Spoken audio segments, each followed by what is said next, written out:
આજે તારીખ 30 જુલાઈ 2026 ગુરુવારના રોજ સાંજે 5:30 કલાકે આત્મા હોલ આશ્રમ રોડ અમદાવાદ ખાતે ઓમ કોમ્યુનિકેશન દ્વારા કવિ અર્દેશર ફરામજી ખબરદારની 73મી પુણ્યતિથિએ રાષ્ટ્રિકા શીર્ષક હેઠળ સાહિત્યિક વ્યાખ્યાનનું આયોજન કરવામાં આવ્યું છે. આપ સૌનું સ્વાગત છે. રાષ્ટ્રિકા શીર્ષક અંતર્ગત અર્દેશર ખબરદારના જીવન વિશે માન્ય શ્રી ભાવેશભાઈ વાળા અને અર્દેશર ખબરદારનું સાહિત્ય સર્જન એના વિશે માન્ય શ્રી રમણભાઈ સોની વક્તવ્ય આપશે. બંને વક્તાઓને વિનંતી કે મંચ ઉપર પોતાનું સ્થાન ગ્રહણ કરે. આપણે ખૂબ તાળીથી બંને વક્તાઓનું અભિવાદન કરીશું. આપનું સ્વાગત છે. આપ જાણો છો તેમ ઓમ કોમ્યુનિકેશન દ્વારા છેલ્લા 13 વર્ષથી દિવંગત સાહિત્યકારોના જન્મદિન પુણ્યતિથિએ સાહિત્યિક વ્યાખ્યાનનું આયોજન કરવામાં આવે છે. તેમજ દર મહિને શબ્દજ્યોતિ શીર્ષક અંતર્ગત હયાત સાહિત્યકારના જન્મદિનની ઉજવણી થાય છે. સાથે સાહિત્યના વિશિષ્ટ કાર્યક્રમો જેવા કે સાહિત્ય પંચામૃત, સંસ્કૃત પર્વ, ગુજરાતી આત્મકથાના 150 વર્ષની ઉજવણી, સંત સાહિત્ય પર્વ, સંસ્કૃત પર્વ, પર્યુષણ સાહિત્ય પર્વ, પુસ્તક પરિચય અને શબ્દ સંપદા જેવા વિશિષ્ટ કાર્યક્રમોનું આયોજન થતું રહે છે. આયોજન થયેલ તમામ કાર્યક્રમો યુટ્યુબમાં સાહિત્ય વિમર્શમાં અપલોડ કરવામાં આવે છે, જેથી જે અહીંયા હાજર નથી રહી શક્યા એ લોકો આ કાર્યક્રમનો લાભ લઈ શકે.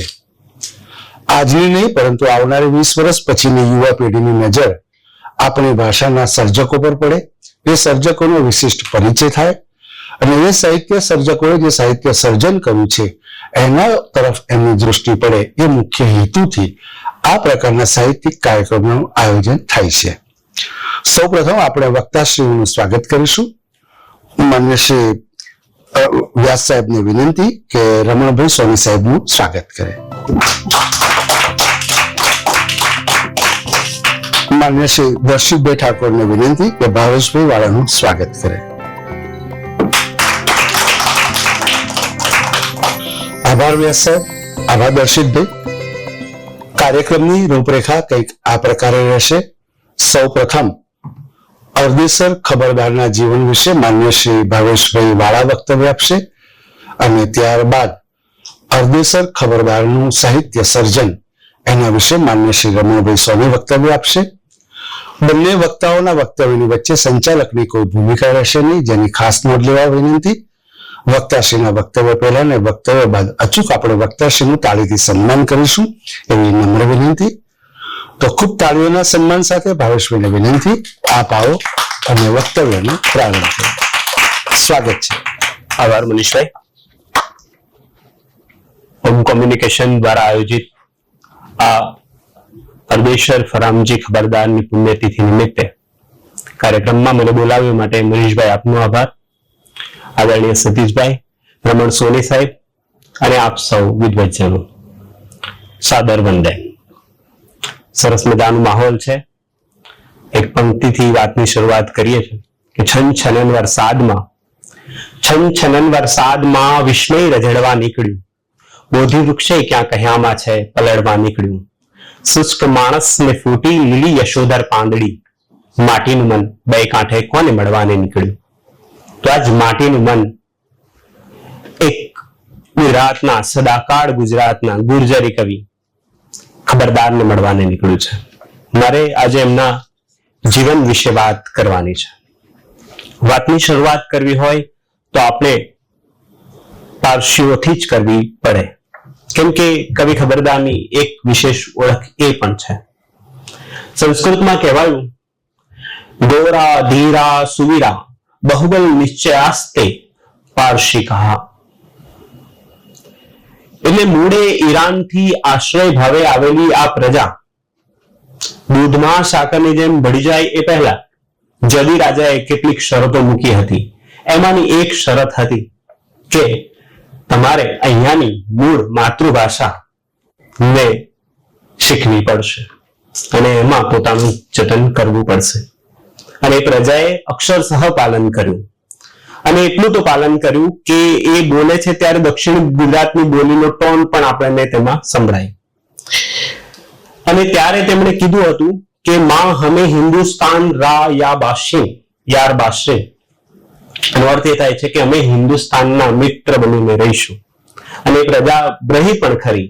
પરિણામે બિરુદ ત્યાં સુધી મળ્યું કે પારસી દે નેમ ઇઝ ચેરિટી. સતત આપણે જોઈતા રહ્યા છે કે એવા અનેક નામો છે કે જેમણે આ પારસીઓએ ભારતના આધુનિક ભારતના ઘડતરની અંદર કામ કર્યું છે.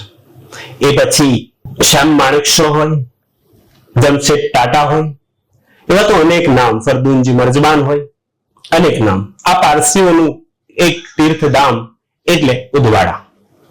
આ ઉદવાડાની અંદર ઈરાન શાહ આતશ બહેરામ ની 11મી વર્ષો જૂનો એમનો પવિત્ર અખંડ અગ્નિ આજે પણ પ્રજ્વલિત છે. અને એની બિલકુલ નજીક એક સ્થળ એટલે દમણ. આ દમણ ગુજરાતીઓને આમ તો ઘણું પ્રિય નામ છે, પણ એના ઉપરાંત પણ આ દમણનો ઇતિહાસ ભવ્ય રહ્યો છે.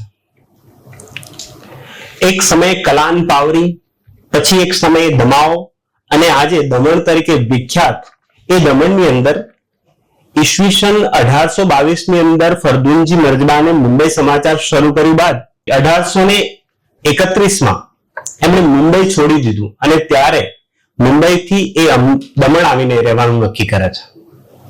આવે છે ત્યારે એમની પાસે કશું જ નહોતું અને પછી એ ત્યાં આવીને એ મશીનના ફોન્ટ તૈયાર કરે, ત્યાંથી એમના પ્રેસ શરૂ કરે. આ બધું જ ત્યાં એમણે કર્યું. એટલે ફરદુનજી મર્જબાનનું અંતિમ જીવન પણ દમણમાં જાય છે. ભારતના એક પ્રશિષ્ટ કાર્ટુનિસ્ટ મારિયો મિરાન્ડો નું જન્મસ્થળ પણ દમણ. પણ આપણે આજે દમણના ઇતિહાસની વાત નથી કરવાની. આજે આપણે વાત કરવાની છે દમણના જ એક લોક લાડીલા સર્જક એવા અરદેશર ફરામજી ખબરદારની. કવિ ખબરદારનો જન્મ આપણે અહીંયા લખ્યું છે તેમ 6 નવેમ્બર 1881 એટલે કે સંવંત 1938માં કાર્તિકી પૂર્ણિમાના દિવસે, દેવ દિવાળીના દિવસે એમનો જન્મ થયો દમણમાં. અને દમણની સૌંદર્ય તે સમયે કેવું હશે સાહેબ? કવિ લખે છે કે કંઈક બુલબુલ આવી ઝાડે બેસી મીઠું ગાણું ગાય. કાવ્યનું શીર્ષક જ આ છે કે મારા બચપણનું ઘર. કે કંઈક બુલબુલ આવી ઝાડે બેસી મીઠું ગાણું ગાય, કંઈક મેના આવી મધુરા સ્વરમાં ઉત્તર દેતી જાય. ને સૂરજ આપે ઘરમાં આવી નિત્ય નવી વધાય. કંઈક જળ કુકડીઓ તરે નદીમાં પાસે પડીને શાંત, ને મીઠી લહેરો પંખો નાખી પવન કરે નિરાંત. ને કૂદી નીચે ઝાડો પરથી ગબડે પાન ઝૂલે. એ રે હું મારું બચપણનું ઘર હતું હસતું ભાઈ. તો આવી સરસ મજાની એ સૌંદર્યની વાત પણ સર્જક કરે છે. જ્યારે કવિ ખબરદારનો જન્મ થાય છે, પિતા ફરામજી કાવસજી સોરાબજી આમનું પૂરું નામ, માતા એમના શિરીનબાઈ. મૂળ અટક તો હિંગવાડા, પછી પોસ્ટવાડા થઈ હતી અને પછી ખબરદાર. પિતાના જન્મ પર્યંત 21 વર્ષ બાદ પહેલું બાળક ખબરદાર આવે છે. એટલે દાદાને અનેરો ઉત્સાહ છે કાવસજીને, અને એટલો ઉત્સાહ છે કે ધામધૂમ કરાવે છે અને એક જ્યોતિષને બોલાવે છે. જ્યોતિષને બોલાવીને એની કુંડળી કઢાવે છે. જ્યોતિષ ત્યારે બહુ, તે સમયના જ્યોતિષ પણ કદાચિત ખબરદારને એટલે જ પછીથી જ્યોતિષ શાસ્ત્રમાં બહુ રસ પણ પડ્યો હશે એવું મને લાગે છે. અને એ જ્યોતિષે એવું કીધું હતું કે આ બાળક મહાકીર્તિવાન થશે અને કવિ થશે. બચપણમાં જ કીધું હતું. અને આ જાણીને દાદા અતિ ખુશ થઈ ગયા. અને એટલા ખુશ થઈ ગયા કે એમણે ત્યારે જોડકણું કરી દીધું કે બુચાજી આયા અને કવિતા લાયા. બુચાજી આયા અને કવિતા લાયા, એવણ માણ્યું પગલું, લોક ભરાયું સગડું. આજે જો કે લોક ભરાયું છે સગડું. આજે 146મી એમની જન્મતિથિ ના વર્ષો વીત્યા હોય ત્યારે, અને 73મી પુણ્યતિથિ એટલે હમણાં જ 75 વર્ષ થશે 2 વર્ષ પછી. તો એટલું બધું તે જ્યોતિષે બાકેલું આજે પણ એટલું જ આપણને સાર્થક લાગે. પણ જીવન ધારીએ છે તેટલું સરળ હોતું નથી. જો એટલું સરળ હોત તો જોઈએ શું? કવિ ખબરદાર સાથે એક વસ્તુ જે સતત જોડાઈને રહી તે હતી મૃત્યુ. 5 વર્ષના કવિ ખબરદાર હોય છે અને તે 5 વર્ષની વયમાં જ એમના પિતાનું નિધન થાય છે, ફરામજી ખબરદાર. માતા શિરીનબાઈ અભ્યાસુ હતા, સ્કૂલનો અભ્યાસ એમણે કર્યો હતો અને બહુ સારા અભ્યાસુ હતા. તે સમયે સન્માનિત થયા હતા, એટલો સારો અભ્યાસ તેમણે કર્યો હતો. એટલે ભણવામાં એમને પણ ખૂબ રસ હતો. પરિણામે એ થયું કે એમણે એમના બાળકોને જીવન સાથે સંસ્કારનું ઉત્તમ પોષણ આપ્યું. 2 બાળકો અને બંનેને બહુ સારું ઉત્તમ પોષણ આપ્યું. તો દાદી પાસેથી તેમને લોક વ્યવહાર રૂપે કથાઓ, ગીતો બધું જ સાંભળવા મળ્યું. દાદા કાવસજીનું કામ એમાં બહુ આકર્ષક રહ્યું. એમણે તે સમયે ગિરધરકૃત રામાયણ અને ફર્બુશીકૃત શાહનામા, જેનો અનુવાદ ફર્ગુનજી મરજવાને કર્યો હતો, તે તેમને સંભળાવે છે, તેમની પાસે તેના વેશ કરાવે છે અને એ રીતે એનું ઘડતર થાય છે. પણ પિતાજીના મૃત્યુ પછી એમણે જવું પડે છે મુંબઈ માટે. એની પહેલા અભ્યાસ તો થયો જ હતો, એક તો ઘરે જ અભ્યાસ ચાલતો હતો અને લાલભાઈ પ્રાગજીભાઈ ઘરે ભણાવવા આવતા હતા. પણ પિતાના આ નિધન બાદ એમણે મુંબઈ પોતાના મામાને ત્યાં અભ્યાસ માટે જવું પડે છે. અને મામા એટલે કોણ? મામા પણ કેવા મામા? તો જેમનું નામ રુસ્તમ દરોજી પેમાસ્તર, જે પોતે વકીલ, વિદ્વાન પારસી, કવિ, ઇતિહાસકાર. એટલે ઘડતર જો તમે સતત ને સતત થઈ રહ્યું છે, સરસ. અને તે સમયે પારસી પ્રકાશના અંકો પણ આ રુસ્તમ પેમાસ્તરે બહાર પાડ્યા હતા અને અંગ્રેજીના ખૂબ સારા જાણકાર. અને ત્યાં તે મુંબઈ જાય છે અને મુંબઈની ન્યૂ હાઈસ્કૂલમાં તેમનો અભ્યાસ શરૂ થાય છે. 1 થી 6 ધોરણ સુધીની અંગ્રેજીનો અભ્યાસ ત્યાં ભરડા સાહેબના હાથ નીચે કરે છે. આ જાલભાઈ ભરડા સાહેબ રોજ ખબરદારને 2 કલાક આપતા અને અંગ્રેજી કાવ્યો શીખવતા. પરિણામે સ્કૂલની અંદર જાણીતા થયા કવિ ખબરદાર. તમે વિચારી શકો કે એમના નામ પરથી જ કે કેવા હશે ખબરદાર. તો આલુ કવિ તરીકે જાણીતા થયા. એટલે આપણને ખબર પડે કે આમ સરસ મજાનો ગોળ મટોળ બાળક હશે તે સમયે ખબરદાર. તો એ રીતે એમનું ઘડતર થાય છે. પેમાસ્તર જે છે એ અંગ્રેજી કવિતાઓ લખે છે, કવિ ખબરદાર એમનેથી શીખે છે, એમને રોજ બતાવે છે લખીને, એમાં સુધારા વધારા થાય છે, એમ એમનું ઘડતર થાય છે. પણ એ સમય દરમિયાન પાછું એમના દાદાનું મૃત્યુ થાય છે. પિતાનું મૃત્યુ થઈ ચૂક્યું છે, હવે દાદાનું મૃત્યુ થાય છે 1895માં. એટલે એક નવી ઘાત બેસે છે. અને એ સમયે મુંબઈની અંદર મરકીનો ઉપદ્રવ થાય છે. પરિણામે મુંબઈ છોડીને 6 ધોરણનો અભ્યાસ છોડીને, 6 ધોરણ પછીનો અભ્યાસ છોડીને પાછું દમણ આવવું પડે છે. દમણ આવીને હવે અભ્યાસ ઔપચારિક રહ્યો નથી, પણ અભ્યાસ કરવાનું છોડતા નથી સર્જકો. દમણ પાછા આવે છે. ત્યાં આ જાલભાઈ ભરડા સાહેબ દર વર્ષે 2 વખત દમણમાં આવતા અને એમની પાસે પણ એમને શિક્ષણ મળતું રહેતું. પુસ્તકાલયોમાં જાય, કાવ્ય સંગ્રહો વાંચે, એ બધું જ. આજે પણ દમણમાં એક રોડ છે જે તીનબત્તીથી આગળ જઈએ અને તે આખો રોડ કવિ ખબરદારના નામથી જાણીતો છે, કવિ ખબરદાર રોડ. અને ત્યાં એમનું ઘર આજે પણ છે, એ જ ભવ્ય ઘર. અને એની બિલકુલ થોડેક આગળ જાઓ 100-1 મીટર એટલે એક કૂવો છે. અને એ કૂવા પાસે બેસીને કવિ કેટલીક કવિતાઓ લખતા. અને એનાથી થોડેક આગળ જઈએ એટલે દમણ ગંગા. આમ જુઓ તો દમણની મધ્યમાંથી જે પ્રસાર થાય છે તે દમણ ગંગા. એક તરફ નાની દમણ, એક તરફ મોટી દમણ. અને નાની દમણમાં કવિ ખબરદારનું ઘર છે. તો રેટ પાસે બેસીને, એ કુવાના રેટ પાસે બેસીને જે કવિતાઓ કરતા,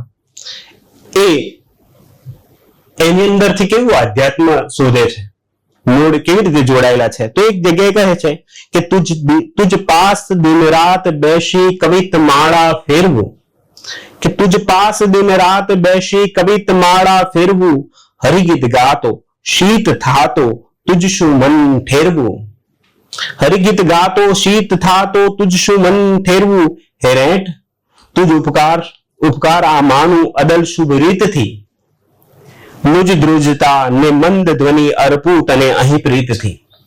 આમ કવિને એ પ્રદેશ, એ લોક સાથેનો એટલો જ અનુબંધ છે. અને એમને એટલી જ દમણ ગંગા પણ પ્રિય છે. દમણ ગંગા માટે તો એક સ્વતંત્ર કવિતા કરી આખી. અને એની અંદર કવિ લખે છે, બહુ વેળા તુજ પાશ બેસી રહી, तुझ अंतर साथे गूंथ्યું मुझ अंतर में, मुझ ओर મૂક્યું तरतु तुझ अंदर में, प्रिय दमन गंग नचाओ तराव नहीं तू। भरती भरती भर लाख तरंग अहीं, मुझ जीवन रंग तरंग भरमी मर में, बड़ी उतरती मुझ ख्याल भया भर में, लई जई कर खाली समुद्र विशेष वहीं। सरिता सजनी तुझ पर्वत तात थकी, पड़ी छूटी स्वच्छंद वहे वनमा पुरमा, कर बात विहार तणी तुझ हाँ मुझसु, बरी राखू प्रीते सहुने सुनीने उर्मा, પછી કાવ્ય તરંગ કેમે ન ઉભરાય કદી, જો દમણગંગ સ્વચ્છંદ વહે તુજશું. આમ તઈના લોકલ જે આખું પ્રકૃતિ છે, તઈનું લોક છે, એની સાથે કવિ ખબરદારનો એક અનેરો નાતો છે. ત્યાં ખેતી ચાલે છે તો ત્યાં પણ જાય છે. આમ એ પ્રદેશ સાથે એમનું જોડાણ છે. અને એ સમયના અરસામાં એમને જે કવિ પદ મળવાની શરૂઆત થાય છે એ થાય છે એક માસિક મજાહ નામનું ચોપાનિયું આવતું હતું ત્યાંથી. દાદી એદલજી તારાપુર વાળા અને સોરાબજી પાલમકોટના તંત્રી પદે આ ચોપાનિયું પ્રગટ થતું. મને આ ચોપાનિયાની અંદર એક બધાની મજાની જે વસ્તુ લાગી એ હતી કે એમણે ફ્રન્ટ પર જ ઉપરના પેજ પર જ લખ્યું હોય કે મફત વાંચનારા અને વંચાવનારા વિદ્યા ઉદ્યોગના વિશાળ વેરી છે. એટલે ચોખ્ખું લખ્યું હોય. એટલે કેટલા સ્પષ્ટ સામાયિકો અથવા તો ચોપાનિયા કેટલા ચોખ્ખા હશે. આપણે નર્મદ યાદ આવી જાય કે ડડમ ડડમ ડડમ કરીને જે રીતે દાંડિયાની શરૂઆત કરે છે, એટલે આટલા ચોખ્ખા. એ સમયમાં આ માસિક મજાની અંદર 100 દ્રાસ્તાંતિક દોહરા મંગાવવામાં આવે છે પ્રતિસ્પર્ધાના ભાગરૂપે. અને આ સ્પર્ધાની અંદર ભાગ કોણ લે છે? તો જીવરામ અજરામર ગોર, પંડિત જટાશંકર, શીઘ્ર કવિ નગીનદાસ વગેરે આમાં ભાગ લે છે. અને 15 વર્ષનો બૂચો કવિ આમાં હરીફાઈમાં પ્રથમ જેમ આવે છે. પરિણામે તપાસ કરતા થાય છે કે આની અંદર લખ્યું છે 15 વર્ષનો, ખરેખર 15 વર્ષનો છે કે કેમ, એમ પછી તપાસ કરવામાં આવે છે. અને પછીના અંકની અંદર એમ જાહેર કરવામાં આવે છે કે આ ઉછરતો યુવાન પારસી કવિ પોતાના કાગળમાં જણાવે છે તેમ આ જો એનો પહેલો પ્રયાસ હોય તો અમે હિંમતથી કહીશું કે જવાન આગળ જતા કવિની ઉપમા પામ્યા વિના નહીં રહેશે. અને આખરે થયું પણ એવું કે કવિ પોતાની એ ઉપમાને પ્રાપ્ત કરે છે. સ્વાધ્યાય હવે એક જ વિકલ્પ રહ્યો હતો, ઔપચારિક શિક્ષણ તો પતી ગયું હતું. એટલે સ્વાધ્યાય તરફ ધ્યાન કેન્દ્રિત કરે છે. એ સમયે તેઓ દલપત કાવ્ય, નર્મ કવિતા, મધ્યકાલીન આપણા કવિઓ નરસિંહ મીરા જેમ એની સાથે સાથે પ્રવીણ સાગરનો ગહન અભ્યાસ કરે છે. અધ્યાત્મના જે પાસા છે એમને મૂળ તો આપણને પ્રવીણ સાગરમાંથી, રામાયણમાંથી, મહાભારતમાંથી મળ્યા હોય એવું આપણને ચોક્કસ દેખાય. આ ઉપરાંત ચાબુક, ખબરદાર, અજબ, સરસ્વતી શૃંગાર જેવા સામાયિકો તેઓ વાંચે છે. હમણાં જ એક પુસ્તક પ્રકાશિત થયું છે ચારવી ભટ્ટનું, સરસ્વતી શૃંગાર ઉપર. એનો બીજો અંક પ્રકાશિત થયો ને તો સરસ્વતી શૃંગાર તે વખતે કચ્છથી પ્રકાશિત થતું, એના પહેલા ગ્રાહક કવિ ખબરદાર હતા. એટલે આપણને એટલો આનંદ થાય કે તે સમયે દમણમાં રહેનારો માણસ એનો બીજો અંક પ્રકાશિત થાય છે ત્યારે એનો પહેલો ગ્રાહક કોણ છે? તો કવિ ખબરદાર છે. એટલે કેટલું ધ્યાન તે સમયે એમનું હશે કે કેટલું વાંચવા પ્રત્યે એમની રુચિ હશે એ પણ આપણને એનાથી ખ્યાલ આવે. જેનું પરિણામ એ આવે છે કે 18 વર્ષની વયે 700 દ્રષ્ટાંતિક દોહરાઓની એક અડલ સત્સાઈ તૈયાર કરે છે, પણ એ અપ્રકાશિત રહે છે. અને 19 વર્ષે તેમનો પહેલો કાવ્ય સંગ્રહ આવે છે, કાવ્ય રસિકા. પછી કયા કાવ્ય સંગ્રહ આવે છે આપણે એમાં નહીં પડીએ, સાહેબ વાત કરવાના છે એટલે, પણ આ એમનો પહેલો કાવ્ય સંગ્રહ.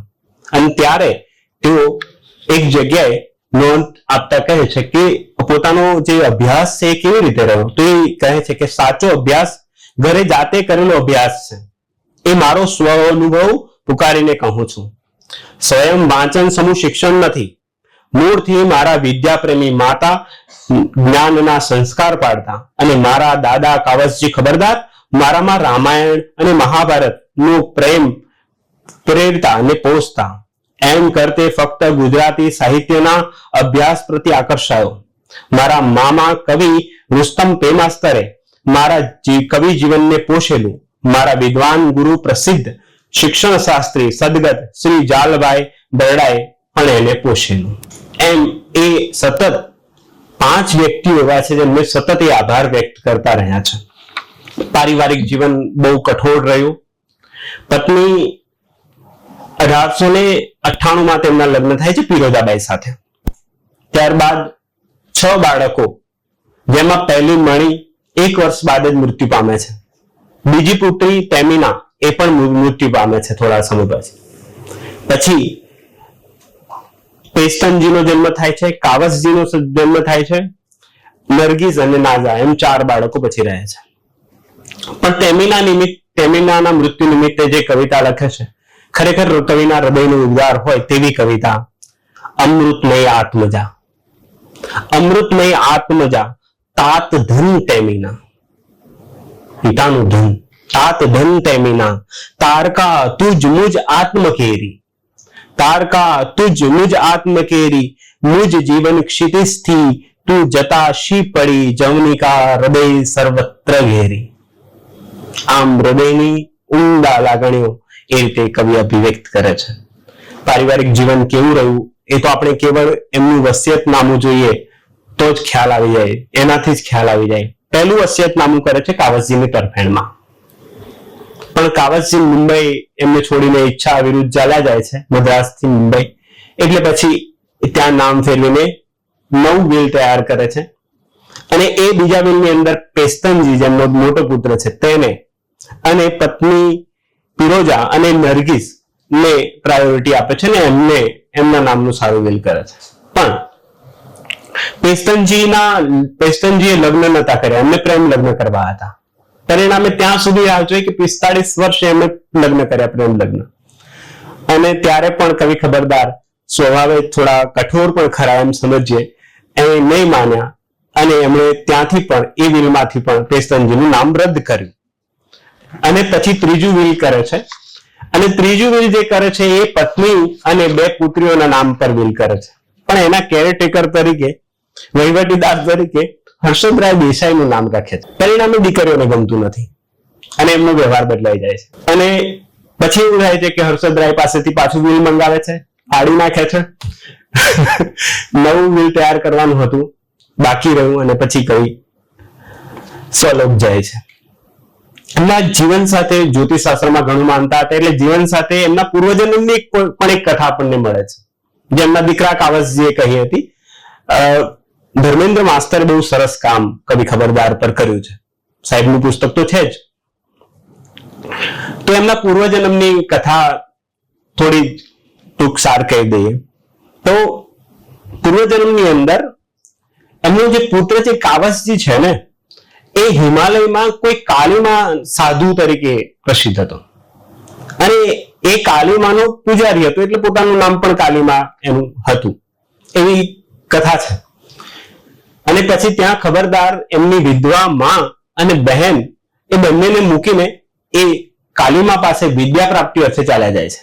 માં અને વિધવા બહેન શોધતા શોધતા આવે છે અને શોધતા શોધતા કવિ ખબરદારને મળે છે. અને પછી કહે છે કે તું જો પાછો નહીં આવે તો આખી જિંદગી તું દુઃખી થઈશ. કવિ ખબરદાર ત્યાંથી પણ ભાગી જાય છે. એ એક આખી આપણને એક કથા મળે છે. અને પરિણામ પછી ફરીના જન્મમાં એ ખરેખર આ જન્મમાં દુઃખી પણ થાય છે, એવી પણ એક આપણને વાત મળે. હાલાકી પૂર્વજન્મની કથા છે એટલે આપણે એમાં વધારે નહીં પડીએ. પણ વ્યક્તિત્વ કેવું ખબરદાર, આ તો થઈ જીવનની વાત, પણ એમનું વ્યક્તિત્વ કેવું. તો વિજયરાય વૈદ એમના બાહ્ય વ્યક્તિત્વ વિશે જે વાત કરે છે, લીલાવતી મુનશીએ પણ એક જગ્યાએ ટાંક્યું છે, પણ આપણે વિજયરાય વૈદ્યનું એક કથન અહીંયા એડ કરું છું. પ્રચંડ કદાવર ભરાવદાર દેહ, ગૌર દૈદીપ્યમાન કાંતિ, સાક્ષાત પાંડિત્ય ભરેલ વિશાળ કપોલ, ગંભીર અને સૌમ્ય મુખાકૃતિ, ચશ્માના કાચમાંથી પણ ચેતન પ્રગટાવતી એમની આંખો અને સ્કોટિશ હાઇલેન્ડર જેટલી ઊંચાઈ આદિ સર્વે આંજી નાખે તેવા ખબરદારમાં હતા. તેમના મહાકાય તેજોન્મય મુખ પ્રભાવ, રસલોલ લોચનો અને બુલંદ અવાજથી તેમના વ્યક્તિત્વે ભાવનગર સાહિત્ય પરિષદ વેળા સારું આકર્ષણ પેદા કર્યું હતું અને ત્યારે તેઓ સમય વિરુદ્ધનું બિરુદ પામ્યા હતા. તેમની વાંચન શૈલીમાં કદીક આવતો અતિરેક ખાસ નોંધપાત્ર તેમને બનાવતો હતો. આમ કવિ ખબરદારનું બાહ્ય વ્યક્તિત્વ. હવે જેનું બાહ્ય વ્યક્તિત્વ આટલું સુંદર છે, આવું આમ આકર્ષક લાગે તેવું છે, એની અભિલાષા કેવી હોવી જોઈએ? તો કવિ ખબરદાર એક જગ્યાએ નોંધે છે, જીવશું ત્યાં સુધી શિવશું, ગુર્જર કાવ્ય દેવીની સેવા કરશું. શરીર અગ્નિ જેવું ધધકતું હોય, માથું ફાટ ફાટ થતું ને જીવને દોહડાવી નાખતું હોય, સંસારના દુઃખ સુખના વાયરા જીવનના ફૂલને કરમાવી દેતા હોય, કે કુટુંબ પોષણના ધમ પછાડા હૃદયના તારોને હચમચાવી નાખતા હોય, પણ એ સર્વ સ્થિતિમાં ગુર્જરીની સેવા એ જ આત્માનું રટણ રહ્યું છે. સેવા મૂર્તિ હનુમાને હૈયું ચીરીને રામનું નામ ત્યાં અંકાયેલું દેખાડ્યું હતું. એવી અટલ શ્રદ્ધાની કળા મને આવડતી હોત તો હું પણ આજે મારું હૈયું ચીરીને દેખાડત કે અંદર મારી પ્રિય ગુર્જરીનું નામ કેવા સ્પષ્ટ રુધિર વિજયાક્ષરે ત્યાં કોતરેલું છે. ગુર્જરીના શૌર્ય અને સંયમની કીર્તિ ગાથા તો આજે નવે ખંડમાં થાય છે. તેમ ગુર્જરીના અમર સાહિત્યના ગુણગાન પણ નવે ખંડમાં ગાજી રહો, એ જ મારા અંતરાત્માની અભિલાષા છે. આ અભિલાષા છે સર્જકની. અને કહે છે કે ગુણવંતી ગુજરાત, ગરવી ગુજરાત, અમારી ગુજરાત, ઓ ગુજરાત, સદાકાળ ગુજરાત, ગુણ ગરવી ગુજરાત, ગુણિયલ હો ગુજરાત, સૌની પહેલી ગુજરાત વગેરે વિશેષણોથી વિભૂષિત ગુજરાતના ગુણગાન જીવનભર કરતો રહ્યો છું અને જીવન પર્યંત કરતો રહીશ. અને જીવન પર્યંત સુધી કવિ ખરેખર કરે પણ છે. જ્યારે એ ગાથાનું અનુવાદ કરતા હતા ત્યારે હવે વધીને લગભગ એક્ઝેક્ટ સમય છે 1952 ત્યારે પરિસ્થિતિ બહુ નાજુક હતી. શારીરિક રીતે બહુ તકલીફમાં કવિ ખબરદાર હતા, શારીરિક રીતે બહુ દુઃખી. પણ એ સમયે એક ચમત્કારિક ઘટના બને છે. ઘટના એવી બને છે કે તેમના શબ્દોમાં જોઈએ, કયા જુલાઈ 1952 મારું આયુષ્ય પૂરું થવાનું હતું તે વાત મેં તમારી પાસે કહેલી. 1952 જુલાઈમાં હું આજે પડ્યો છું તેવો જ માદો પડ્યો હતો. તે માદગી દરમિયાન એક દાડો એક સાધુ ઓચિંતો મારી પાસે આવી લાગ્યો અને મને કહ્યું કે તમારા ગુરુ શ્રી કુબેરદાસે મને તમારી પાસે મોકલ્યો છે. આ પાંચમા વ્યક્તિ કે જેમના ખબરદારના જીવન ઘડતરમાં જેમનો મહત્વનો ફાળો છે તે તમારા ગુરુ કુબેરદાસે મને તમારી પાસે મોકલ્યો છે.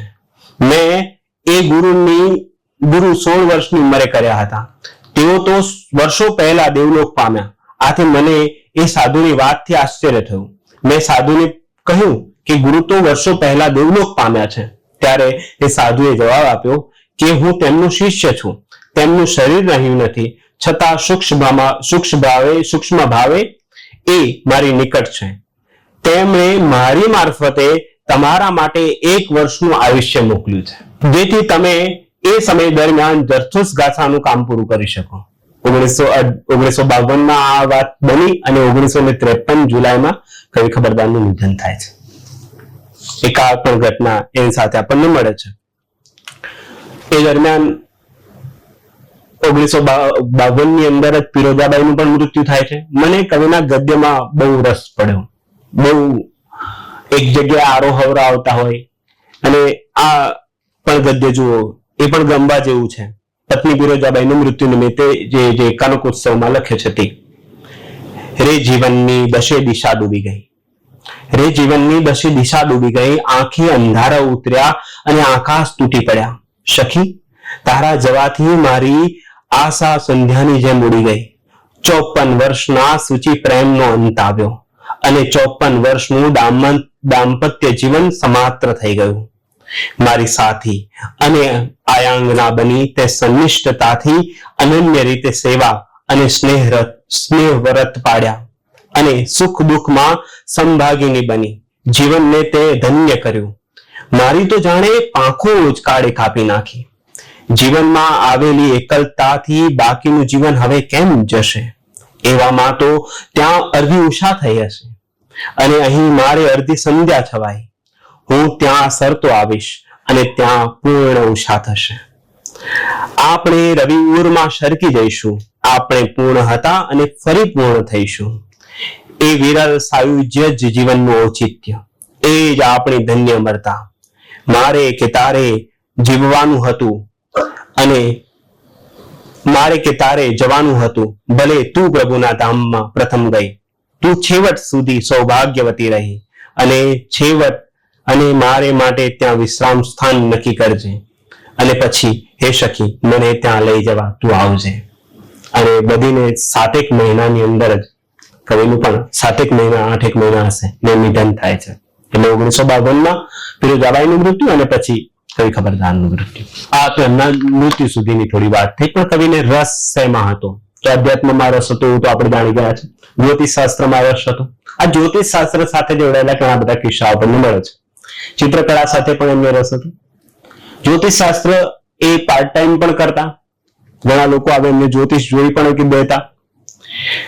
નટવરલાલ દેસાઈ ગુજરાતીના તંત્રી એકવાર કવિ ખબરદારને કહે છે કે એમની કફોડી સ્થિતિ જુએ છે, પરિણામે એમને એકવાર મજાક કરતા જ કીધું હશે કદાચ કે તમે જ્યોતિષ જાણો છો તો તમારા જીવનનું જ્યોતિષ જુઓ અને રેસના કોઈ ઘોડા ઉપર શરત લગાવી દો અને લાખો રૂપિયા કમાઈ લો. એટલે કવિ ખબરદાર કેવો નૈતિક માણસ હશે. આપણને એમ થાય કે આ કવિ કેવો નૈતિક માણસ હશે. એવી રીતે અનિતિથી પૈસા કમાવા હું માનતો નથી. વળી મારા નસીબમાં એવી રીતે પૈસાની કમાણી લખાઈ જ નથી. અને આ ઉપરાંત મુખ્ય તો એ કે એવું કરવામાં મને વિશ્વાસ નથી. બીજો એક પ્રસંગ જ્યોતિષ શાસ્ત્ર સાથેનો છે. હરિપ્રસાદ દેસાઈ અને કલાગુરુ રવિશંકર રાવળ 1927 ની અંદર મદ્રાસ ગયા હતા અને ત્યાં બંને મળે છે. અને એ સમયે રવિશંકર રાવળ સામે કવિ ખબરદાર આપણે હમણાં વાત કરતા હતા તેમ કે અમને ગુજરાતે મને એટલું બધું માન નથી આપ્યું, એ બધી વાત દુઃખ વ્યક્ત કરે છે. અને ત્યારે દુઃખ વ્યક્ત કરતા એવું કહે છે કે એમાં વાંક ગુજરાતનો નથી, એમાં વાંક મારા નસીબનો છે, મારા ગ્રહો સારા નથી. એવી રીતે એટલે હરિપ્રસાદ દેસાઈ એમને કઠોરતાથી એવું કહે છે કે જો તમારા જેવા વિદ્વાન માણસો આમ નસીબના જોડે બેસી રહે, નસીબ પર જ માને, તો પછી એ નિરુદ્યમી થઈ જશે. ત્યાં કવિ ખબરદાર એમને ટોકે છે અને એનો જવાબ આપતા તે કહે છે કે ડાક્ટર, કોઈ પણ વિદ્યાનો ઉપયોગ અને દુરુપયોગ થઈ શકે. હું મારી આજની કઢંગી જીવન પરિસ્થિતિ પણ ગ્રહ પરિબળ માની સહી રહ્યો છું, પણ તેથી હું પુરુષાર્થ નથી કરતો એમ તો નહીં જ કહી શકું. એ સ્થિતિમાં હું મારા સ્વભાવ અને શક્તિ પર પૂરો સંયમ રાખી શકું છું. ઘડીએ ઘડીએ જીવનના દુઃખો પર આંસુડા પાડતા તમારા આજકાલના કવિ જંતુઓ પરિસ્થિતિને પરવશ બની તેની ફરિયાદો કરે છે. ગમે તેમ પણ ડોક્ટર, ભારતનું જ્યોતિષ કઈ બચ્ચાનો ખેલ નથી. હું તમને એક માણસ અહીં નથી પણ એ આવે તો બતાવું કે 11મા સૈકામાં કોઈ પલ્લવ રાજાના આશ્રયે હજારો જ્યોતિષોએ ગ્રહ સ્થાનો પર અસંખ્ય કુંડળીઓ તૈયાર કરી હતી. તેમાં જો તમારી ગ્રહ કુંડળી મળી જાય તો તમને જ્યોતિષની બાબતમાં નાક ઘસાવું નહીં તો હું ખબરદાર નહીં. આવા પણ કિસ્સા આપણને એની સાથે મળે છે. જ્યોતિષ શાસ્ત્ર સાથે પણ એટલો જ નાતો. એની સાથે એક શીઘ્ર કવિ પણ કવિ ખબરદાર ખરા. જીવન સાથે જોડાયેલો પ્રસંગ છે એટલે કહીશ. એટલે ગુજરાતીમાં જયારે એમનું પહેલું કાવ્ય પ્રગટ થયું, પહેલું એનું, ત્યારે ઈચ્છારામ સૂર્યરામ દેસાઈએ કીધું હતું કે આગળ જતા આ કવિ ખબરદાર મલબારી કરતા પણ મોટો કવિ બનશે. ને બન્યા છે, એમાં કોઈ શંકા નથી. પણ એક પ્રસંગ કાકા સાહેબ કાલેલકર સાથેનો સાહિત્ય ઉત્સવમાં કાકા સાહેબ સાથે મળ્યા છે અને ઘણી બધી વાતો ચાલી રહી છે. પછી સાંજે એક નૃત્યનો પ્રસંગ છે. કુમારી વૈદેહી નૃત્ય કરી રહ્યા છે અને કાકા સાહેબ કાલેલકર બાજુમાં બેઠા છે થોડે દૂર અને કવિ ખબરદાર થોડે દૂર બેઠા છે. કાકા સાહેબ એક ઈશારો કરે છે એમ કરીને કે સુંદર નૃત્ય ચાલી રહ્યું છે. અને એક પંક્તિ, એક ખલીલ જીબ્રાનનું એક વાક્ય લખીને કાકા સાહેબ એમને મોકલે છે કે એક કવિ, એક તત્વચિંતકનો આત્મા તેના મસ્તિષ્કમાં હોય છે. એક તત્વચિંતકનો આત્મા તેના મસ્તિષ્કમાં હોય છે, એક કવિનો આત્મા તેના હૃદયમાં હોય છે, એક ગાયકનો આત્મા તેના ગળામાં લંબાય છે, પણ એક નૃત્યાંગનાનો આત્મા તેના સંપૂર્ણ શરીરમાં હોય છે. આવું વાક્ય કાકા સાહેબ લખીને મોકલે છે. પણ આપણા કવિ તો શીઘ્ર કવિ, એમને એના ઉપર એક સરસ મજાની કવિતા લખી દે છે અને કવિતા લખે છે કે થનગન નાચે નાનકડી નાર, એક તો નાચે એના નયનોની પૂતળી ને બીજી નાચે પાપણની ધાર, ત્રીજી નાચે હૈયાની પૈણી, તન મન સોના ત્યાં થાય બલિહાર, થનગન નાચે નાનકડી નાર. વાદળમાં વીજળી નાચે ઝબુકતી, નાચે મેહુલિયો ધરણીની બાર, નાચે ધરા નાચે સુંદુ ધમકતો હૈયું હૈયે, ત્યાં નાચે અનેરા રણકાર, થનગન નાચે ત્યાં એ નાનકડી નાર. આમ સરસ મજાની એક કવિતા પણ લખીને મોકલી દે. તો આટલા શીઘ્ર કવિ પણ કવિ ખબરદાર ખરા. મદ્રાસ 1909 તેઓ મદ્રાસ જવાનું નક્કી કરે છે. ભાઈ સાથે પ્રોપર્ટી મિલકતને લઈને વિવાદ થાય છે અને પરિણામે દમણ છોડીને મદ્રાસ જવાનું સર્જક નક્કી કરે છે. ત્યાં જાય છે. ત્યાં તેઓ Patel and company, R Patel and company નામે મોટરસાયકલની એક દુકાન સ્થાપે છે. ભાગીદારીમાં કર્યું છે કામ. પરિણામ એવું આવે છે કે ભાગીદારો 1930 છૂટા પડી જાય છે. કવિ ખબરદારને ખોટ જાય છે, વ્યવસાયિક ખોટ જાય છે, ઘણું બધું જતું રહે છે. એવું પણ બને છે 1930 સુધીમાં આ બધું થઈ રહ્યું છે. આર્થિક તંગી આ તરફ આવી રહી છે સામે, અને 1931 ની અંદર કવિ ખબરદારનો સુવર્ણ મહોત્સવ, કનકોત્સવ ઉજવાય છે. મુંબઈ, મદ્રાસ, કરાચી વગેરે જગ્યાઓ પર કવિ ખબરદારનો ઉત્સવ ઉજવાયો છે. અને તે સમયે 20મી સદી અને સાહિત્ય જેવા સામાયિકોએ તેમનું વિશેષાંક બહાર પડે છે અને એક ગ્રંથનું લોકાર્પણ થાય છે જેનું નામ હતું કવિ ખબરદાર કનકોત્સવ. ગ્રંથનું લોકાર્પણ થયું. હવે આ નિમિત્તે એક સરસ મજાનો પ્રસંગ મને જોડી આવ્યો, તે થોડો મજા પડે એવો છે પ્રસંગ કે કનકોત્સવ નિમિત્તે જ્યોતિન્દ્ર દવે સાથેનો એક પ્રસંગ છે. જ્યોતિન્દ્ર દવે ભંડોળ એકત્રીકરણ કરી રહ્યા હતા અને કામ કર્યું અને 5000 રૂપિયા મળ્યા અને 5000 રૂપિયા કવિ ખબરદારને આપવા માટે જાય છે. એ હાસ્ય લેખક જ્યોતિન્દ્ર દવે અને સામે કવિ ખબરદાર. નાનાલાલ એટલે કવિ ખબરદાર ત્યારે કહે છે કે નાનાલાલ અને ઠાકોરના ભંડોળમાં વધારે રકમ થાય અને મારામાં આટલી ઓછી, એ કેમ બને? 1 લાખ રૂપિયા ભંડોળમાં થયા હોવા જોઈએ અને તું જ ભંડોળની રકમ ખાઈ ગયો છે. અને વિચારો કે આપણા હાસ્ય લેખક જ્યોતિન્દ્ર દવે, એટલે કેવું મજાનો આમ જ્યોતિન્દ્ર દવેનો ચહેરો ત્યારે કેવો જોવા જેવો થયો હશે એવું પણ મને થોડો વિચાર આવ્યો હતો. પણ આટલું જ નહીં, કવિ ખબરદાર પ્રામાણિક ઘણા, એટલા પ્રામાણિક કે પોતાની સગળી મિલકત વેચીને પણ તેઓ દેવું ચૂક્યા વગર રહેતા નથી. એને પરિણામ એવું આવે છે કે કુસુમાકર સાથે એમના સંબંધો ઘણા સારા છે. કુસુમાકરને કોઈ પત્રની અંદર બધી વસ્તુની જાણ થઈ હશે અને કુસુમાકરે પ્રત્યુત્તરમાં એવું લખ્યું કે થોડા 10-15 હજાર રૂપિયા બચાવી લેવાતા અને એ સાઈડ મૂકીને તારે આ થોડું ઘણું કામ કરવાનું હતું તમારે. અને એના પ્રત્યુત્તર રૂપે જે કવિ ખબરદાર એક પત્રમાં તેમને લખે છે તે સાંભળવા જેવું છે કે મારે 10-15 હજાર બાજુએ રાખીને સમેટવું હતું, એમ તમે સલાહ આપો છો એ અપ્રામાણિક સલાહ કહેવાય. મેં પૈસાને કદી દેવ ગણ્યો નથી. મારી વાડી, બંગલા, જમીન બધું વેચીને ભરપાઈ કરતા પણ ઘરની જણસો અને કમાઈના નાણાં પણ મેં આપ્યા. જીવનભર જે પ્રભુ હૃદયમાં ધડકી રહ્યો છે તેને જીવનને આરે હું અપ્રામાણિકને ગોજારો બનીને ઉભરાવું. એવા 100 જીવન ભલે અકિંચન જતા પણ હું મારા પ્રભુને નારાજ નહીં કરું. આટલા પ્રામાણિક સર્જક. અને આ પત્ર મળ્યા બાદ કુસુમાકરે એક કવિતા લખી હતી અને પારસી, એમાં પારુષી ની જગ્યાએ એમના માટે આખું પદ વાપરે છે કે પારુષી નહીં પણ આખા ઋષિ તમે. એ લખે છે કે શીખવી તે ખુદાઈ ખ્વાબી કુંવારી, કવિ લોકના આલોકની લીધી જુમેદારી, સાચો હતો તું શારદા કવિતાનો પૂજારી, બેકદર ગુજરાતે તુજ પર શું ગુજારી.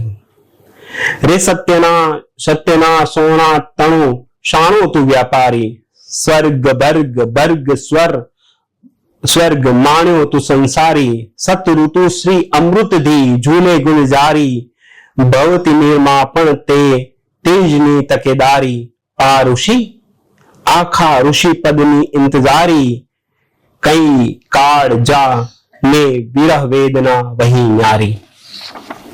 આમ કવિ ખબરદારનું એક આખું વ્યક્તિત્વ આપણને જોવા મળે. પણ કવિ ખબરદારના સ્વભાવ વિશે પણ આપણે કેટલીક નોંધ લેવી પડે. ઘણો આકરો સ્વભાવ આપણને લાગે. નાનાલાલ સાથે, બકર ઠાકોર સાથે, કવિ કોલક સાથે, કુસુમાકર સાથે, હર્ષદરાય સાથે પણ એમનો ઝઘડો થયો હતો અને ઝઘડી પણ રહેતા અને પાછા મળી પણ જતા. એક પ્રસંગ નાનાલાલ સાથેનો. નાનાલાલ એમના પુત્રને નોકરી માટે એમના પુત્ર આનંદને નોકરી માટે કવિ ખબરદાર પાસે એક ચિઠ્ઠી લઈને મોકલે છે. ચિઠ્ઠી જુએ છે, નોકરી આપી દે છે, પણ પછી કવિ ખબરદાર નાનાલાલને ઠપકો આપે છે કે આવી રીતે ન કરાય. પરિણામે નાનાલાલને ખોટું લાગે છે. પ્રતિકાવ્ય વિશે તો છે જ આ બધું, પણ એની સાથે આ પણ કેટલાક પ્રસંગોમાંથી એક હતો. મુનશી સાથે પણ એમને પરિષદ મેળાના જે પ્રસંગો બને છે, પરિણામે મુનશી મેળો એવો શબ્દ પણ વાપરે અને મુનશી સાથે પણ બને, અણબનતું થાય. પણ આપણને એ જોવાની વાત એ કે 1962 ની અંદર કવિ ખબરદાર ગ્રંથ જે આવ્યો છે ને, સ્મૃતિ ગ્રંથ, એના સંપાદક મુનશી છે. એટલે કેટલું મોટું હૃદય પણ ખરું, આપણે સામે એ પણ જોવું રહે. બકર ઠાકોર સાથે પણ એક સરસ મજાનો પ્રસંગ છે. નવચેતન ચાંપસી ઉદેશી ચલાવતા અને એની અંદર એક હાસ્ય વિશેષાંક કાઢવાનું થયું અને ત્યારે જ્ઞાતનું નોતરું નામની એક પેરોડી મોકલી આપી જે બકર ઠાકોરના જીવન પર હતી. પરિણામે વાંચ્યા પછી ચાંપસીભાઈએ ના પાડી દીધી કે આપણે આ લેવાની નથી, કેમ કે આ અંદર પછી વિખવાદ વધે તેવી પરિસ્થિતિ હતી. અને ચાંપસીભાઈ એક પત્ર લખે છે કે આ તમારું કાવ્ય અમે સ્વીકારી શકતા નથી, મારે તમને અને બકર ઠાકોરને સાથે બેસીને એક ભાણે જમાડવા છે. જો આ યોગ્ય લાગે અને તમને જો ખોટું ના લાગ્યું હોય તો પ્રત્યુત્તરમાં પત્ર ચોક્કસ લખજો.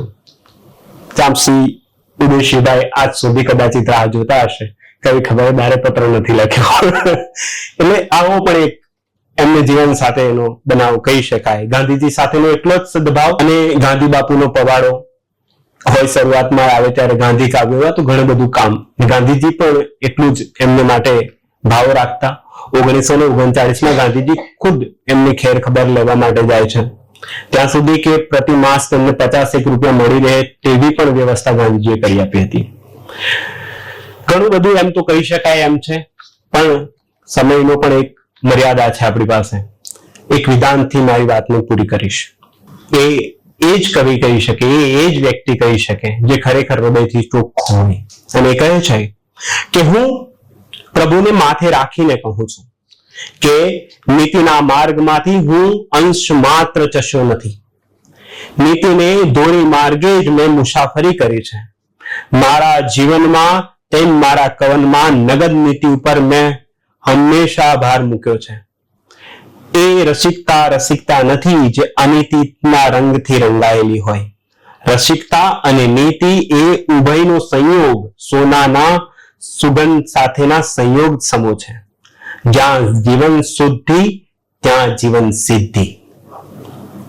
નૈતિક દ્રષ્ટિએ મારું જીવન પારદર્શક રાખવા મેં સતત સાવધાની સેવી છે.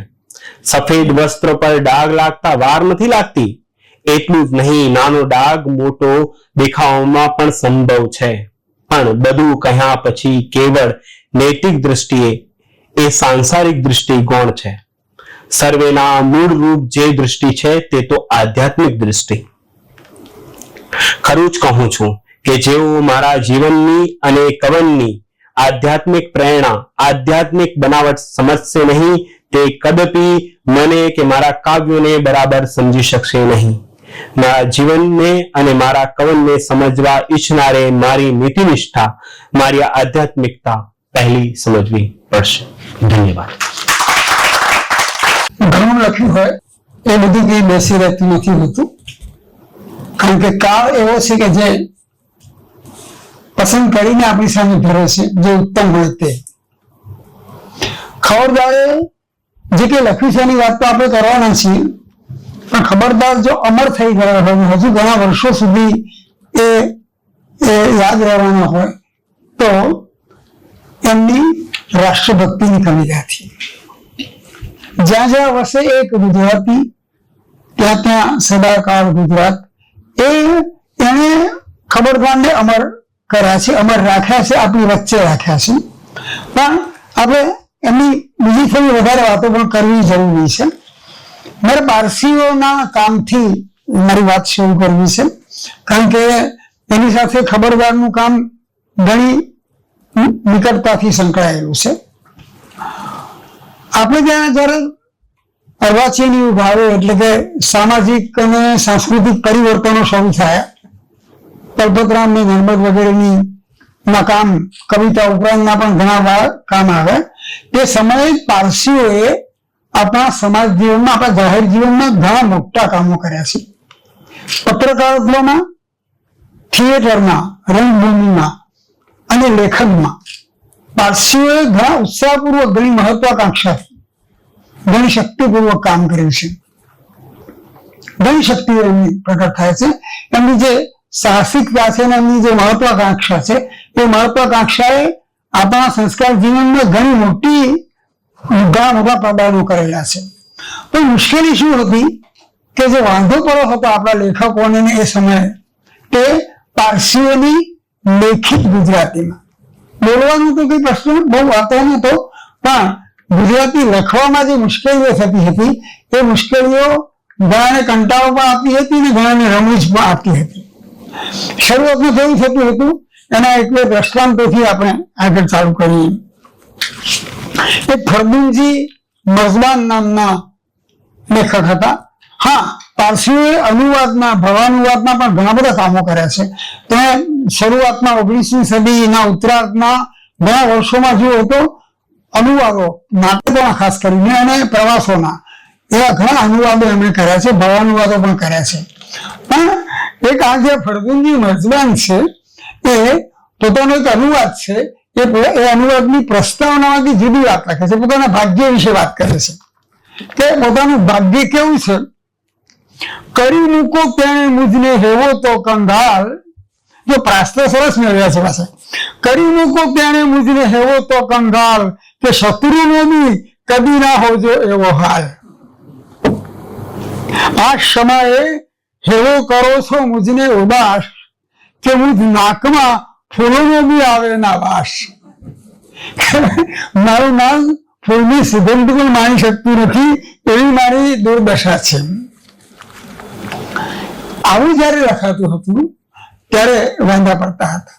એ સમયે એક બીજું થતું હતું કે જે મંડળીઓ, ખાસ કરીને ક્લબો પરથી જે બધું શરૂ થયું, ચર્ચા મંડળીઓ, એ બહુ સારી વાત હતી. અત્યારે આપણી ચર્ચા મંડળીઓ બહુ થતી નથી. સામયિકોના પાને થોડી ચર્ચા મંડળીઓ ચાલી, એ પણ હવે થોડીક ઓસરવામાં આવી છે. પણ જે ચર્ચા મંડળીઓ ચાલતી હતી એના નામ પણ આપણને બહુ રસ પડે એવા હતા. અન્યોન્ય બુદ્ધિવર્ધક સભા, એની સભા જેમાં નર્મદે પોતાનું બોલી વ્યાખ્યા આપ્યું. બુદ્ધિવર્ધક તો ખરી, પણ અન્યોન્ય બુદ્ધિવર્ધક, પછી અન્યોન્ય શબ્દ નીકળી ગયો અને બુદ્ધિવર્ધક સભા એવું એક પારસીઓની મંડળી હતી, જ્ઞાન પ્રસારક મંડળ. હવે જ્ઞાન પ્રસારક પછી તો સુધર્યું, એમાં પછી ફેરફાર થયો અને આ જ્ઞાન પ્રસારક મંડળ હતું એવું આપણને આપણી સામે આવ્યું. તો વર્તમાનપત્રો, મુંબઈના સમાચાર ને ઘણું દાખલા આપી શકે, એમાં આપણે જતા નથી. મારે એના પરથી કહેવું છે કે પછી એક સમય એવો આવ્યો, ઘણી ટીકા થઈ, પછી એક સમય એવો આવ્યો કે પારસીઓમાં એવા લખનારાઓ થયા જેમણે ધ્યાન આપ્યું શુદ્ધ ગુજરાતી લખવાનું. એમાં મલબારી સૌથી વધારે મહત્વના, કદાચ સૌથી પહેલા હતા. એટલે ખબરદાર જયારે કવિતા લખે છે ત્યારે એ સૌથી વધારે મોટો આભાર મલબારીનો માને છે. એ કહે છે કે વડીલ મિત્ર બેરામજી મલબારીને પગલે હું શુદ્ધ ગુજરાતીમાં વટલાઈ ગયો. એક્સપ્રેશન સરસ છે, વાત સરસ રીતે કહી છે, શુદ્ધ ગુજરાતીમાં વટલાઈ ગયો. હવે જે શુદ્ધિ અશુદ્ધિ છે એના ફરી પાછા આપણે અત્યારે જરા મુશ્કેલી થાય એવી સ્થિતિઓ થવા માંડી છે. આપણા બધા લેખકો, આપણા બધા અધ્યાપકો, આપણા બધા વિદ્યાર્થીઓ હવે જે ગુજરાતી લખે છે એમને ફરી પાછું આ શુદ્ધ ગુજરાતીમાં વટલાઈ જવાની જરૂર ઊભી થઈ છે એવી તાકીદ ઊભી થઈ છે. અને બીજું શું છે કે આપણે જયારે આડ વાત કરીએ છીએ, પણ બીજું શું થયું છે કે શુદ્ધ ગુજરાતીમાં આ લોકો નહોતા લખી શકતા, એનો ક્ષોભ હતો એમને. આપણને, આપણા લેખકોને, આપણા અધ્યાપકોને કે એમને બધાને શુદ્ધ ગુજરાતી ન લખાય એને બધાને કઈ ક્ષોભ નીકળી ગયો છે. બીજામાં તો નીકળે પણ લખનારાઓમાં પણ હશો એ પણ ખબરદાર આ શુદ્ધ ગુજરાતી નો આગ્રહ રાખ્યો. એ કદાચ એમનું પહેલું મહત્વનું એક કાર્ય હતું. અને પછી અમે જે કંઈ લખ્યું છે, ગદ્ય લખ્યું, પદ્ય લખ્યું, એમાં ગુજરાતી ભાષા એમની, જો કે નરસિંહ તો બધામાંથી બોલો શોધી શકતા હતા, કારણ કે બહુ પ્રખર ભાષા શાસ્ત્રી હતા. એ ખબરદારની જ બોલો શોધે એવું નહીં, એ મુનશીની બોલો પણ શોધતા હતા. પણ એમને ઘણું એ ખરું. પછી નરસિંહ રાવે જે કહ્યું છે એની વાત તો હું પાછળથી કરીશ. પણ એક બહુ મજાની વાત એ થઈ ખબરદારની બાબતમાં કે શરૂઆતમાં જે ભાવેશભાઈ પણ વાત કરી કે એમણે જે પેલા દ્રષ્ટાંતિક દોહરા જેને એને ઇનામ મળ્યું, એ ઇનામની જાહેરાત જે થઈ હતી તે આજે પણ મને લાગે છે ઉદાહરણીય, આજે પણ અનુકરણીય છે.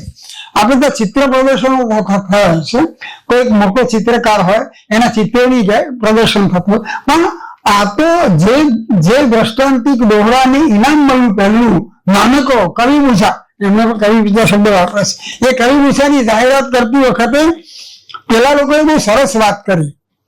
પારસીઓએ જે મંડળી આ કરેલું, એમણે કહ્યું કે અમે જેને ઇનામ આપ્યું છે તે નાનકો છે, પણ કેટલું સરસ કામ કર્યું છે. અને પછી જે જેસ્ચર કરે છે, એમણે જે કામ કર્યું છે બહુ મહત્વનું.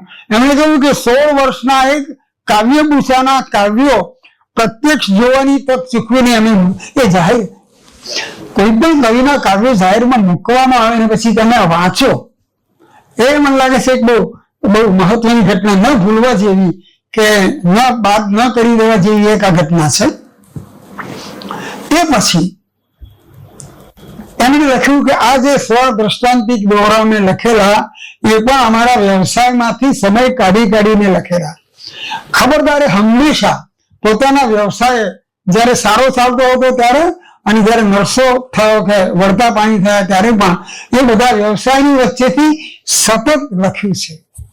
આપણે આશ્ચર્ય થાય કે એ સમયના લેખકોએ જે લખ્યું છે, જે મોટા પ્રમાણમાં લખ્યું છે, ઉત્તમ પણ લખ્યું છે અને સરેરાશ કે મધ્યમ કક્ષાનું લખ્યું છે, એ મહત્વનું નથી. પણ જે સાતત્ય હતું લેખનનું, એ સાહિત્ય સાથેનો જે લગાવ છે, સાહિત્ય સાથેની જે કૃતિ છે, ખબરદાર આ જીવન જરા પણ થોડ્યા વગર સતતપણે લખ્યું, પુષ્કળ લખ્યું. અતિલેખન થયું. અતિલેખનના જે તકલીફો હતી તે પણ એ વખતે પણ વર્તાયેલી, આજે પણ આપણને વર્તાય છે. આ તો બધું થવાનું, આ બધું થયા કરવાનું. પણ એમના જીવન દરમિયાન એમણે કવિતાના આધાર પુસ્તકો આપ્યા. ઈકા જેના અંતે આવતું હોય એવા બધા એમના જે કાવ્ય સંગ્રહો, કાવ્ય રસિકાથી માંડીને થોડા કાવ્ય સંગ્રહના નામ અહીંયા વાંચવા પણ જોઈએ મને લાગે છે, કારણ કે આ પ્રસંગ જેવો છે. પેલું કાવ્ય રસિકા, નામ સારું હતું. પછી વેલાસિકા, પછી પ્રકાશિકા, આ દમણમાં હતા ત્યારે થયેલા સંગ્રહો. પછી એમણે અંગ્રેજીમાં એક કાવ્ય સંગ્રહ આપ્યો, અંગ્રેજીમાં પણ લખ્યું. એ સમયે બધા અંગ્રેજીમાં લખતા હતા. અને એક ખાસ વાત કરવી જોઈએ કે આપણા પંડિત યુગના અને સુધારક યુગના નર્મદ નવલરામથી માંડીને બળવંતરાય ગૌરવરામ બધા એમણે ગુજરાતીમાં સર્જનાત્મક લેખન કર્યું, વિવેચનાત્મક લેખન કર્યું. પણ એ બધાએ પત્રો અંગ્રેજીમાં લખ્યા, ડાયરીઓ અંગ્રેજીમાં લખી. કાંતમાં કે નવલરામ પણ પહેલી વાર નર્મદ ને કહેશે ત્યારે અંગ્રેજીમાં કે મારે બહુ મોટા ક્રિટિક થયું છે, આ બધું અંગ્રેજીમાં. એટલે અંગ્રેજીનો જે એ વખતે સંપર્ક હતો, એ સંપર્કને કારણે આ થયું હતું. તો એટલે કાવ્ય સંગ્રહો પણ અંગ્રેજીમાં થયા ત્યારે એમણે એક કાવ્ય સંગ્રહ અંગ્રેજીમાં કરેલો સર્ટિફિકેશન. અને પછી જે ગાથાઓના અનુવાદો વગેરેનું કામ કર્યું, ઘણું લાંબુ મોટું કામ હતું, એ કામ પણ એમણે અંગ્રેજીમાં પણ કર્યું હતું. પછી પ્રતિકાવ્યો લખે એની વાત હું પાછળથી કરવાનું છું, પણ પ્રતિકાવ્યોના સંગ્રહો પણ ભારતનો ટંકાર ને પ્રભાતનો તપાસ, નાની ચોપડીઓ, એમણે એક એક કાવ્યની એક એક નાની ચોપડી કરેલી. આ એ વખતની ખાસિયત હતી.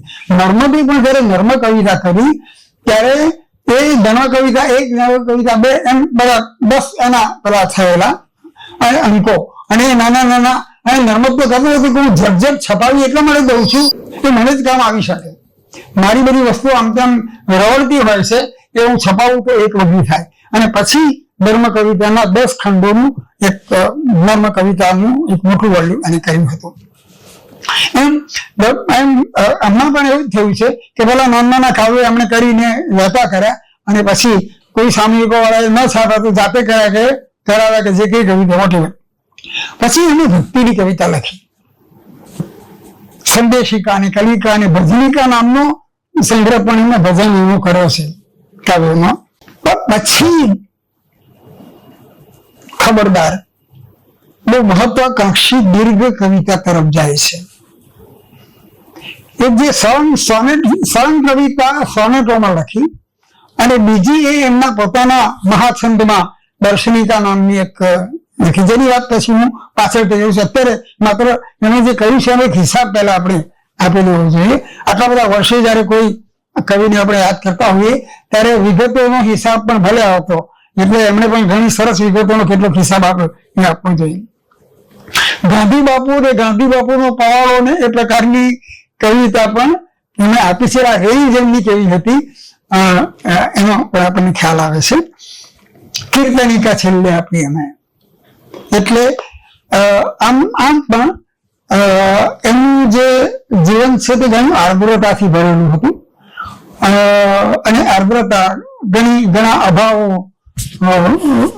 ઘણું એને એમ થયું કે મને એમને પણ કહ્યું એમ મને કોઈ પૂછતું નથી કે બધું એ બધામાંથી. અને બીજું કે એમના કુટુંબમાં પણ બધી આસમાની સુલતાની બહુ આવી છે. એમના કુટુંબમાં બધા જે અવસાનો થયા તે પણ આ બધાની અસર એમની કવિતા પર પડી છે. મારે એ કહેવું છે એમની કવિતા પર આ બધાની અસર પડી છે. એને કારણે ખબરદારમાં મોટા ભાગના કાવ્ય સંગ્રહો તો ભક્તિ વિષયક છે, ભક્તિ વિષયક કાવ્યના છે. એક રાષ્ટ્રીય કર્યું એમાં રાષ્ટ્રભક્તિના ઉત્તમ સરસ કાવ્ય એમણે આપ્યા હતા. આ જે કાવ્યો છે, આ જે એમણે કામ કર્યું એમાં જે દર્શનિકા છે એ દર્શનિકામાં અમે આમ તો એના નિમિત્તમાં પુત્રીનું અવસાન હતું. જેમ નરસિંહરાવને પણ ઘણાને આવા જે ધક્કા વાગે છે એને કારણે જે પોતે એક પ્રકારની કરુણતામાં ડૂબી જાય છે, એમાંથી જે ઈશ્વર તરફની કરુણા ભાવ ઉભો થાય છે એ બધામાંથી આ થયું. એમાં દર્શનિકા તત્વચિંતનની કવિતા. પણ ઘણી વખતે શું થાય છે કે આ પ્રકારની તત્વચિંતનની કવિતા એ કરે, એમને ઘણું બધું વાંચ્યું હશે, ઘણું બધું કહ્યું હશે, ઘણું બધું અનુભવ્યું હશે, અને એમ કહીને એમને દર્શનિકા કરી. અને સળંગ આટલી લાંબી આટલા બધા પંક્તિઓની પંક્તિઓ ભરેલી તત્વચિંતનની કવિતા એ ઘણી વખતે શું થાય છે કે કવિતાનું મૂલ્યાંકન બે રીતે થતું હોય છે. સમકાલીન અત્યારે આપણે કરીએ તે માત્ર કવિતા તરીકે કરીએ, પણ સમકાલે તત્કાલે એનું બે રીતે મૂલ્યાંકન થતું હોય છે. એક તો આ નવો વિષય, ઘણી વખતે નવા વિષય પર વારી જવાતો હોય છે. નવલકથાકાર હોય કે કવિતા કરનાર હોય કે નાટક કરનાર હોય, ઘણી વખતે નવો વિષય આટલા બધા મોટા પાયા પર તત્વચિંતનની કવિતા ખબરદારે લખી. એને કારણે જ એ કવિતા પર ઘણી મોટી ખબરદાર કહે છે કે મને નથી બરાબર મારી કદર થઈ, પણ દર્શનિકાની જે કદર થઈ છે તે આજે જયારે જોવા બેસી તેમ થાય કે એમને જે મળવું જોઈતું હતું એના કરતા પણ ઘણું વધારે મળ્યું છે. એમની ઘણી વધારે કવિ તરીકે લખનાર તરીકે પણ કદર થઈ છે. મુશ્કેલી તે વખતે શું હતી, આમ તો સમકાલીન હોવું એ બહુ કપરી વાત હોય છે. એ કોના સમકાલીન હતા? બળવંતરાય અને નાનાલાલના સમકાલીન હતા. એટલે આપણા જરા પણ એટલી શક્તિ વડે કહી શકાય એમ બે મોટા દિગ્ગજ સારસ્વતો હતા. ઘણી મોટા વ્યાપવાળા પણ હતા. નાનાલાલ પણ ઘણું બધું લખીને વાંચીને તૈયાર થયેલા તો ઘણું વાંચ્યું હતું, ઘણું પસાવ્યું હતું, ઘણું બધું લખ્યું હતું. બળવંતરાય પણ એવા. એની વચ્ચે ખબરદારે એક વસ્તુ શું કહ્યું, એમને જે મોટો પ્રોટેસ્ટ હતો, એમની ઘણી કવિતા પ્રોટેસ્ટની કવિતા છે, એમના વાંધાઓ હતા. એમને એક વસ્તુ જે અમે સતત લખી છે, જેની એમની કાવ્યની ગુણવત્તા પર પણ સારીમાંથી બંને અસર પડી છે, એ છે કે કહેતા હતા કે કવિતા અત્યંત સરળ અને સમજાય એવી હોવી જોઈએ. અને આ બળવંતરાય નાનાલાલ એ કશું પણ ન સમજાય એવી કવિતા લખે છે. એ થોડી કવિતા કહેવાય કે હું તો કવિતા લખતી વખતે પણ ધ્યાન રાખ્યું છે કે આ શબ્દ વાપરીશ તો બધાને સમજાશે કે નહીં સમજાશે. એટલે હંમેશા વાંચનારને ની સુવિધા, વાંચનારની કમ્ફર્ટ, પોતાના કમ્ફર્ટની વાત નહીં, પણ વાંચનારને જરા સગવડ થાય, વાંચનારને અનુકૂળ પડે એવી કરવા ગયા. અને અમે સતત જે કહ્યું, એમને જે મોટું, એમને જે વ્યાખ્યાનો કર્યા છે, બહુ લાંબા લાંબા વ્યાખ્યાનો એમણે કર્યા છે ગુજરાતી સાહિત્ય પરિષદના સાહિત્ય વિભાગના પ્રમુખ તરીકે, અને પછી એમને 1924 કે એમાં પરિષદના પ્રમુખ તરીકે. અહીંયા અમે જોયું છે કે એમાં આ જે સ્મારક ગ્રંથ છે એમાં આ સાહિત્યના 50 પાના ભરેલું વ્યાખ્યાન છે. એટલે એ સમયના શ્રોતાઓની ધીરજને પણ આપણે અભિનંદન આપવા પડે એટલું બધું છે. અને એટલી બધી વિગતો અમે કહું જોતો હતો કે કેવી બધી એમણે, ધારો કે શરૂઆતમાં એ શું કરે છે, શરૂઆતમાં અમે કહ્યું કે અત્યારે આપણા કયા કયા લેખકો આ સમયગાળામાં અવસાન પામ્યા છે એના વિશે બરાબર છે કે થોડી વાર વાત થઈ શકે. એના 5 કે 6 પાના ભરીને એમણે દરેક વિશે વિગતે આટલું બધું વિગતવારે લખતા હતા. એમાં એમણે, મારે એમાંથી થોડું પછી વાંચ્યું છે, એમાં એમણે કહ્યું છે કે આપણે ત્યાં એમને વાંધો આ કવિઓ સામે હતો એટલું જ નહીં, વિવેચકો સામે પણ વાંધો. એમણે એકદમ તારવીને આપ્યું કે આપણે ત્યાં વિવેચકો છે જ નહીં, કાં તો પ્રશંસકો છે કાં તો નિંદકો છે. એટલે એમ કે એમ નહીં હતું કે નિષ્પક્ષપણે વિવેચન કરનાર નથી. આવું ઘણા સર્જકોને, ઘણા વિવેચકો માટે થતું હોય છે.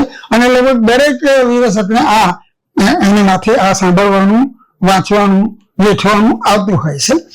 અને કહેનારની વાતમાં તથ્ય પણ હોઈ શકે. વિવેચન નબળું હોય ત્યારે મુશ્કેલીઓ પણ ઘણી સર્જે છે, એવી મુશ્કેલીઓ પણ સર્જાઈ હશે. પણ એમને આ હંમેશા કહું છે એ થોડો અંશ મારે વાંચવો છે. પણ મારે અત્યારે તો જે વાંચવું છે બધાની સામે એ એમની રાષ્ટ્રગાનની કવિતામાંથી થોડાક કાવ્યો અને એમના પ્રતિકાવ્યોમાંથી થોડાક કાવ્યો. કારણ કે આ એવો મને લાગે છે કે આ એવો પ્રસંગ છે કે આપણે એમની કવિતામાં જે કંઈ આપણને ગમે એવું છે, એ ખાલી મને ગમે એવું છે અત્યારે તો એમ કહી શકાય, એમાંથી થોડાક અંશો અહીં તમારી સામે રજૂ કરવા જોઈએ. જે તમે નહીં વાંચ્યું એમ નહીં, પણ વળી પાછું યાદ આવશે, વળી પાછું તાજું થશે.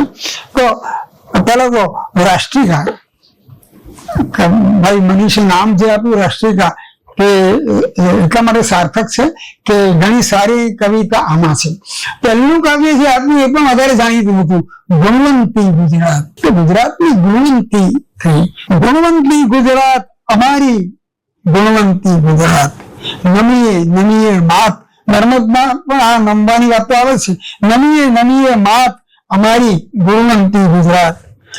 મોઢેરાત મણિમંડપમાં ઝૂકી રહ્યા આમ શીશ, માત મીઠી તીજ ચરણ પડીને માગીએ શુભ આશીષ અમારી ગુણવંતી ગુજરાત. એમાં જે ખબરદારમાં સામાન્ય રીતે ઓછી જોવા મળે છે, જે પદાવલીનું સૌંદર્ય, એ પદાવલીનું સૌંદર્ય આની એક પંક્તિમાં છે. એ પંક્તિ મારે ખાસ વાંચવી છે, આખું કાવ્ય વાંચતો નથી. સરસરિતા રસભર અમી ઝરણા, રત્નાકર ભરપૂર, પુણ્ય ભૂમિ ફળ ફૂલ જજુરી, માત રમે અમઉર અમારી ગુણવંતી ગુજરાત. આ સરિતા રસભર અમી ઝરણા એવો જે લય છે, એવો લય ખબરદારમાં બહુ આવ્યો નથી. જ્યાં આવ્યું છે, જ્યાં એમણે પ્રયત્ન કર્યા છે આવા પ્રાસાનુપ્રાસના અને આ પ્રકારની લયાત્મકતાના કે અલંકરણના, ત્યાં ઘણી વખતે એટલા સારા પરિણામો આવ્યા નથી. મેં મારું પુસ્તક કર્યું ત્યારે તો ઘણું લખ્યું છે કે કેટલી મુશ્કેલીઓ છે એમની કવિતાની, પણ મુશ્કેલીની વાત હમણાં આપણે અત્યારે અહીંયા કરતા નથી. એક દ્રષ્ટાંત આપીને હું આગળ વધું છું. નરસિંહરાવે આ કહ્યું છે એવું આપણે માની ના શકીએ, એવું એમણે ખબરદારની કવિતા વિશે એક સ્ટેટમેન્ટ કરેલું, એ મારે વાંચવું છે. આજે આમાં નરસિંહરાવનું નામ ના હોય અને આપણે આજે પહેલી વાર જ વાંચતા હોય તો આપણને એમ લાગે કે આ તો કાં તો વિજયરાય વૈદ્યનું છે કાં તો સુરેશ જોશીનું છે.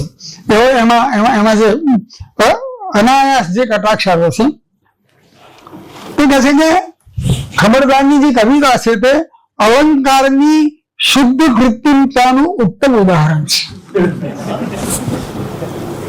અને આપણને એમ છે કે નરસિંહરાવે જરા વધારે આકરી વાત કરી, પણ એક જગાએ આપણને એક પંક્તિ મારે બીજી વાંચવી છે. એમાં એને પ્રિયતમા ના સૌંદર્યનું વર્ણન કર્યું છે. થોડી પંક્તિઓ અમે પણ વાંચી. પ્રિયતમાના સૌંદર્યનું વર્ણન કર્યું કે કેવી છે એની આંખો, કેવી એની પાપણો છે, કેવા એના ભાવ છે, કેવા એના વાળ છે, કેવા એના કેશ છે, કેવી એની નાસિકા છે. હવે નાસિકાના વર્ણનો તો આપણે બહુ વાંચ્યા છે, પણ ખબરદાર તો એમ કે છે કે એની નાસિકા 2 નાળી બંદૂક જેવી છે. હવે આ સાંભળીએ એટલે નરસિંહરાવમાં તો એમ લાગે કે અમે હજુ ઓછું આકરું લખ્યું છે. પણ અહીં મારે બીજું કહેવું છે, એમાં ખબરદારની ટીકા કરતા કે આપણે ઘણા કવિઓમાં મેં જોયું છે, સારા કવિઓમાં પણ, કે સાદૃશ્ય છે ને, એ સાદૃશ્યનું ઘણી વખતે સૌંદર્ય ઉચિત કે કાવ્યોચિત ઉપયોગ થતો નથી. કારણ કે એક ઇન્દ્રિયની વાત બીજી ઇન્દ્રિયથી સમજાવતી વખતે જયારે સાદૃશ્ય કરવામાં આવે ત્યારે ઘણી વખતે એ સૌંદર્ય બોધ કરવાના બદલે આપણને અસૌંદર્ય બોધ કરાવે છે. ઉષ્ણસની મેં કહ્યું ત્યારે મેં કહ્યું કે ઉષ્ણસમાં તો એવા સુંદર કાવ્યો છે સૌંદર્યના આલેખના, પ્રકૃતિ સુંદર આલેખના, પણ પેલું એક પુષ્પ છે એનો આકાર છે ને એ ગદાના જેવો છે. ઉપર આવી રામીને બચ્યા એને ગંધની ગદા એમ કહે છે. મુશ્કેલ એવી થાય, ગંધની ગદા સાથે તમે મૂકો છો અને સાદૃશ્ય આવું કરો છો ત્યારે કવિતાના મુશ્કેલી. એટલે આનાથી ખબરદાર ને તો થોડા આપણે કૃપાગુણ આપી શકીએ એવું છે કે આવું એમનામાં બહુ આવતું હતું. દર્શનિકામાં પણ આવું બહુ આવ્યું છે કે પાના ને પાના, પંક્તિઓ ને પંક્તિઓ એ લખે જ જાય છે. અને એની પાછળ જે કવિની પાસે જે પ્રમાણભાનનું કે કવિતાના વિવેકનું જે ખ્યાલ હોવો જોઈએ તે ઘણા કવિઓમાં હોતો નથી. મુશ્કેલી આમાં શું છે કે આપણે એમ પણ કહી શકીએ કે દાનાલાલે પણ પુષ્કળ લખ્યું અને નાલાલની કવિતામાં આખો એમના બધા નાના રાસની બધી એના મોટા વોલ્યુમ આજે લઈને બેસીએ તો આપણે પાના ઉઘરાવતા જઈએ ને આપણા હાથમાં કવિતા ના આવે. એ પુષ્કળ એમને પણ લખ્યું છે. નાનાલાલમાં પણ આવી અત્યંત સામાન્ય કવિતા કે અકવિતા કહી રહ્યા છે એવી પણ ઘણી છે, પણ નાનાલાલની જે ઉદ્દયન છે તે ઘણું ઊંચું હતું. એક ઊંચા ઉદ્દયનની 10 કવિતા આપી હોય ને તો પણ એ કવિ વિરાટને હિંડોળો ઝાકમ જોડ એમ જો કવિ કહેતા હોય તો એ પ્રકારનું જે કલ્પનાનું ઉદ્દયન છે એ એમના બીજા 100 કાવ્યોને માફ કરાવી દે છે. આપણે બધા કાવ્યો વાંચતા હોઈએ છીએ અત્યારે, આજે પણ સામયિકોમાં પણ, ત્યારે કવિતા વાંચતા જ જઈએ ને આપણું મન ઠરે નહીં. એમાં એક કોઈ એવું કાવ્ય આવી જાય કે જે પેલો આપણો બધો થાક ઉતારી દે. એટલે ઘણી વખતે એકાદ સારું કાવ્ય પણ અનેક નબળા કાવ્યો વાંચ્યાનો થાક ઉતારી દે છે. એ કાવ્યની તાકાત છે અને એને કારણે આપણે એ બધા કાવ્યોને એ કરી શકીએ છીએ. હવે એમણે જે પ્રતિકાવ્યો લખ્યા હતા એ પ્રતિકાવ્યો મને ઘણી વખતે લાગ્યું છે અત્યારે વાંચતી વખતે કે ખબરદારના જે પ્રતિકાવ્યો છે એ લંબાવેલા છે. અને બીજું કે એ વ્યક્તિત્વની વિલક્ષણતાઓનું વર્ણન કરવામાં વધારે પડી રહ્યા છે. એટલે ભાષાની જે ખાસિયત હોવી જોઈએ, જે રામાયણ પાઠકમાં મળે કે નાનાલાલની કવિતાનું પ્રતિકાવ્ય જે જ્યોતિન્દ્ર દવેએ લખ્યું હતું એ તો હતી એક ભણસલવી. એમાં જે કહી શકાયું છે કે આ એક બીજો પ્રસંગ યાદ આવે કે સ્નેહરશ્મિ અને નગીનદાસ બંને સાથે વિદ્યાપીઠમાં હતા ત્યારે સ્નેહરશ્મિ એવી છે કે એક કાવ્ય લખે ને પછી તરત બધા રૂમોમાં જઈ જઈને બધાને વંચાય. એના પહેલા એમની સાથે પહેલા વાચક નગીનભાઈ હોય એ બધા રૂમમાં કવિતા લઈને ફરતા હોય દરમિયાન નગીનદાસ વાળી તેનું પ્રતિકાવ્ય કરીને બીજી બાજુથી બધાને નગીનભાઈ થોડા સારા પ્રતિકાવ્ય, પણ તેમ છતાં એમના જે પ્રતિકાવ્યો છે સાંભળેલું નામનું જાણીતું પ્રતિકાવ્ય ટાર્ગેટ કર્યું હોય બળવંતરાયને અને જે લય સ્વીકાર્યો હોય તે આખ્યાનમાં સ્વીકાર્યો હોય. આ પણ એક વિલક્ષણતા છે. સાંભળેલું શરૂઆત સરસ છે. સાંભળેલું સૌ આવ્યા પડતા ભાગ્યા પાય રહી, શ્રવણ રમણ ગીરધર કહી ઘરે ગોકુળ ઘાટ ગણાય રે. પણ આમાં 2 પંક્તિઓ મને અત્યારે સમય કાળ વ્યય કર્યા વગર અત્યારે 2 કે 3 પંક્તિઓ એમાંથી વાંચવાનું જે એ વખતમાં, એટલે ઘણી વાર કવિ અનેક પંક્તિઓ લખતો હોય એમાં કેટલીક પંક્તિઓ એવી આવી જાય કે જે આપણને ત્યાં રોકી રાખે. એવી પંક્તિઓ આપણે આપણા સ્મરણમાં રહે એ સારું. કવિશ્રી કહે અમો સૌ જોગવીશું દેખાડો નવદંતજી. કવિશ્રી ફરી મારે પંક્તિ ફરી નહીં વાંચવી જોઈએ, પણ અહીંયા કવિશ્રી કહે અમો સૌ જોગવશું દેખાડો નવદંતજી. સાબેલું નક્કી શણગારવું સામે આવી વસંતજી. અદભુત છે. સાબેલું નક્કી શણગારવું સામે આવી વસંતજી. તો આવું એ કરી શકતા હતા. ડોલન મુખે તોબડો બાંધ્યો. પછી એમને જે રોષ છે ને, એમની જે ચીડ છે, એમનો દબાવેલો જે ગુસ્સો છે, એ બધો અત્યંત પ્રગટપણે અહીંયા આલેખાઈ ગયો છે, લખાઈ ગયો છે. એટલે પ્રતિકાવ્યના જે કવિ છે એને બધું જે થોડુંક મોઘમ કહેવું જોઈએ, થોડું કટાક્ષની કે એની કે વિનોદની ધાર વાળું કરવું જોઈએ. એને બદલે એમને પ્રગટપણે, એટલે આપણે પ્રગટપણે કોઈની નિંદા કરતા હોઈએ અને પ્રતિકાવ્ય કરતા હોઈએ, એમાં થોડો ફેર હોય તે ફેર ઘણીવાર નથી રાખી શકાયો. પણ ત્યાં આ એક સારું છે. ડોલન મુખે તોબરો બાંધ્યો ખખડે માહી વિચિત્રજી. હું તો આ નરસિંહ મહેતાની વેલ નું વર્ણન પ્રેમાનંદે કરેલું એને પેલામાં કરેલું છે. કુંજે કુંજે ફૂલવલ્લરીઓ ઝૂલવે બ્રહ્મ પવિત્રજી. અહીંયા બ્રહ્મ અને ફૂલવલ્લરીઓ એમાં બરાબર મેનાલાલના ઉપર આપણે કટાક્ષ થઈને જોઈ શકીએ છીએ. અને નામ છે ક્ષેમાનંદ ભટ્ટ, કવિના લેખકનું. લખા બળદના છપ્પા, એમાંની 4 પંક્તિઓ. આટલું બધું લાંબુ બહુ છે અને અત્યારે કાળ વ્યય નથી કરવો આપણે. એમાંથી 4 પંક્તિઓ હું વાંચું છું. મહાસાક્ષર ચોળીને શીર. આ અખાના છપ્પાના મહાસાક્ષર ચોળીને શીર 7 વર્ષે રાંધી રે ખીર. સાકર બદલે કાકર ભરી જાય ગળે નહીં તે ઉતરી. સાકર ને બદલે કાકરો નાખ્યો પછી ગળે કેવું ઉતર્યું. એટલે આ લોકોની કવિતા વાચકોના ગળે ઉતરતી નથી. એનો જે વાંધો હતો તે આમાં પ્રગટ થાય છે. રોળા બહુ આવે જ વચેટ. વારંવાર વચ્ચે જ આવે ને એ જના રોળા બહુ આવે છે વચ્ચે. રોળા બહુ આવે જ વચેટ નામ બળું પાડ્યું સોનેટ. લખામિયાની ભેંસ એ થાય તેને કેમ ડૂબવું કહેવાય. તો આટલી થોડી સારી પંક્તિઓ જે આજે આપણને બીજી પણ થોડી સારી હશે, મને આટલી અત્યારે અહીંયા મૂકવા જેવી લાગે છે. તો એક ઘડી. અને આ જે રાષ્ટ્રભક્તિની કવિતા હતી એમાંથી માત્ર આપણે એક જ કવિતા વાંચી. હવે બીજું જે એમનું જે સૌથી વધારે જાણીતું છે એ કાવ્ય એક નાનકડી બાબત માટે મારે ખાસ વાંચવું છે. અને આનો લય રાષ્ટ્રીય ભક્તિના ગીત માટે ઘણો સરસ છે. જય જય ગરવી ગુજરાત જે સરસ ગવાયું નિર્મદનું, એવું આ પણ સરસ રીતે ગવાયું હશે કે કેમ મને ખબર નથી, પણ ગવાવું જોઈએ. હજુ જ્યાં જ્યાં વસે એક ગુજરાતી ત્યાં ત્યાં સદાકાળ ગુજરાત. બીજી પંક્તિ સરસ છે. જ્યાં જ્યાં ગુજરાતી બોલાતી ત્યાં ત્યાં ગુર્જરીની મોલાતી. આ ગુજરાતી બોલાતી, જ્યાં જ્યાં ગુજરાતી ભાષા બોલાય છે એમાં પણ આજે આપણે થોડી કપરી સ્થિતિમાં આવી રહ્યા છીએ કે બોલીએ છીએ, બોલાય છે, પણ કેવી બોલાય છે તે મોટો પ્રશ્ન. એટલે વળી પાછા કેટલાક પ્રશ્નો છે ને એ વળી ફરી પાછા આવતા હોય છે આપણા જીવનમાં, આપણા રાજકારણમાં અને આપણા સાહિત્યમાં પણ, અને આપણી જે વિદ્યા પ્રવૃત્તિ છે એમાં પણ. તો ફરી પાછા આવા ભાષાના પ્રશ્નો. નર્મદની કવિતા ના પછીના અંતરા જરા વધારે સારા હતા, પણ અહીંયા પણ સરસ છે. ઉત્તર દક્ષિણ પૂર્વ કે પશ્ચિમ જ્યાં ગુર્જરના વાસ, સૂર્ય ત્યાં કિરણો દોડે ત્યાં સૂર્ય ત્યાં પ્રકાશ. એટલે ચારે બાજુ જ્યાં જ્યાં ગુજરાતીઓ છે ત્યાં જાણે કે સૂરજના કિરણો દોડીને પહોંચી જાય છે. એ ગતિશીલ કલ્પન પણ એક રીતે સારું કહેવાય.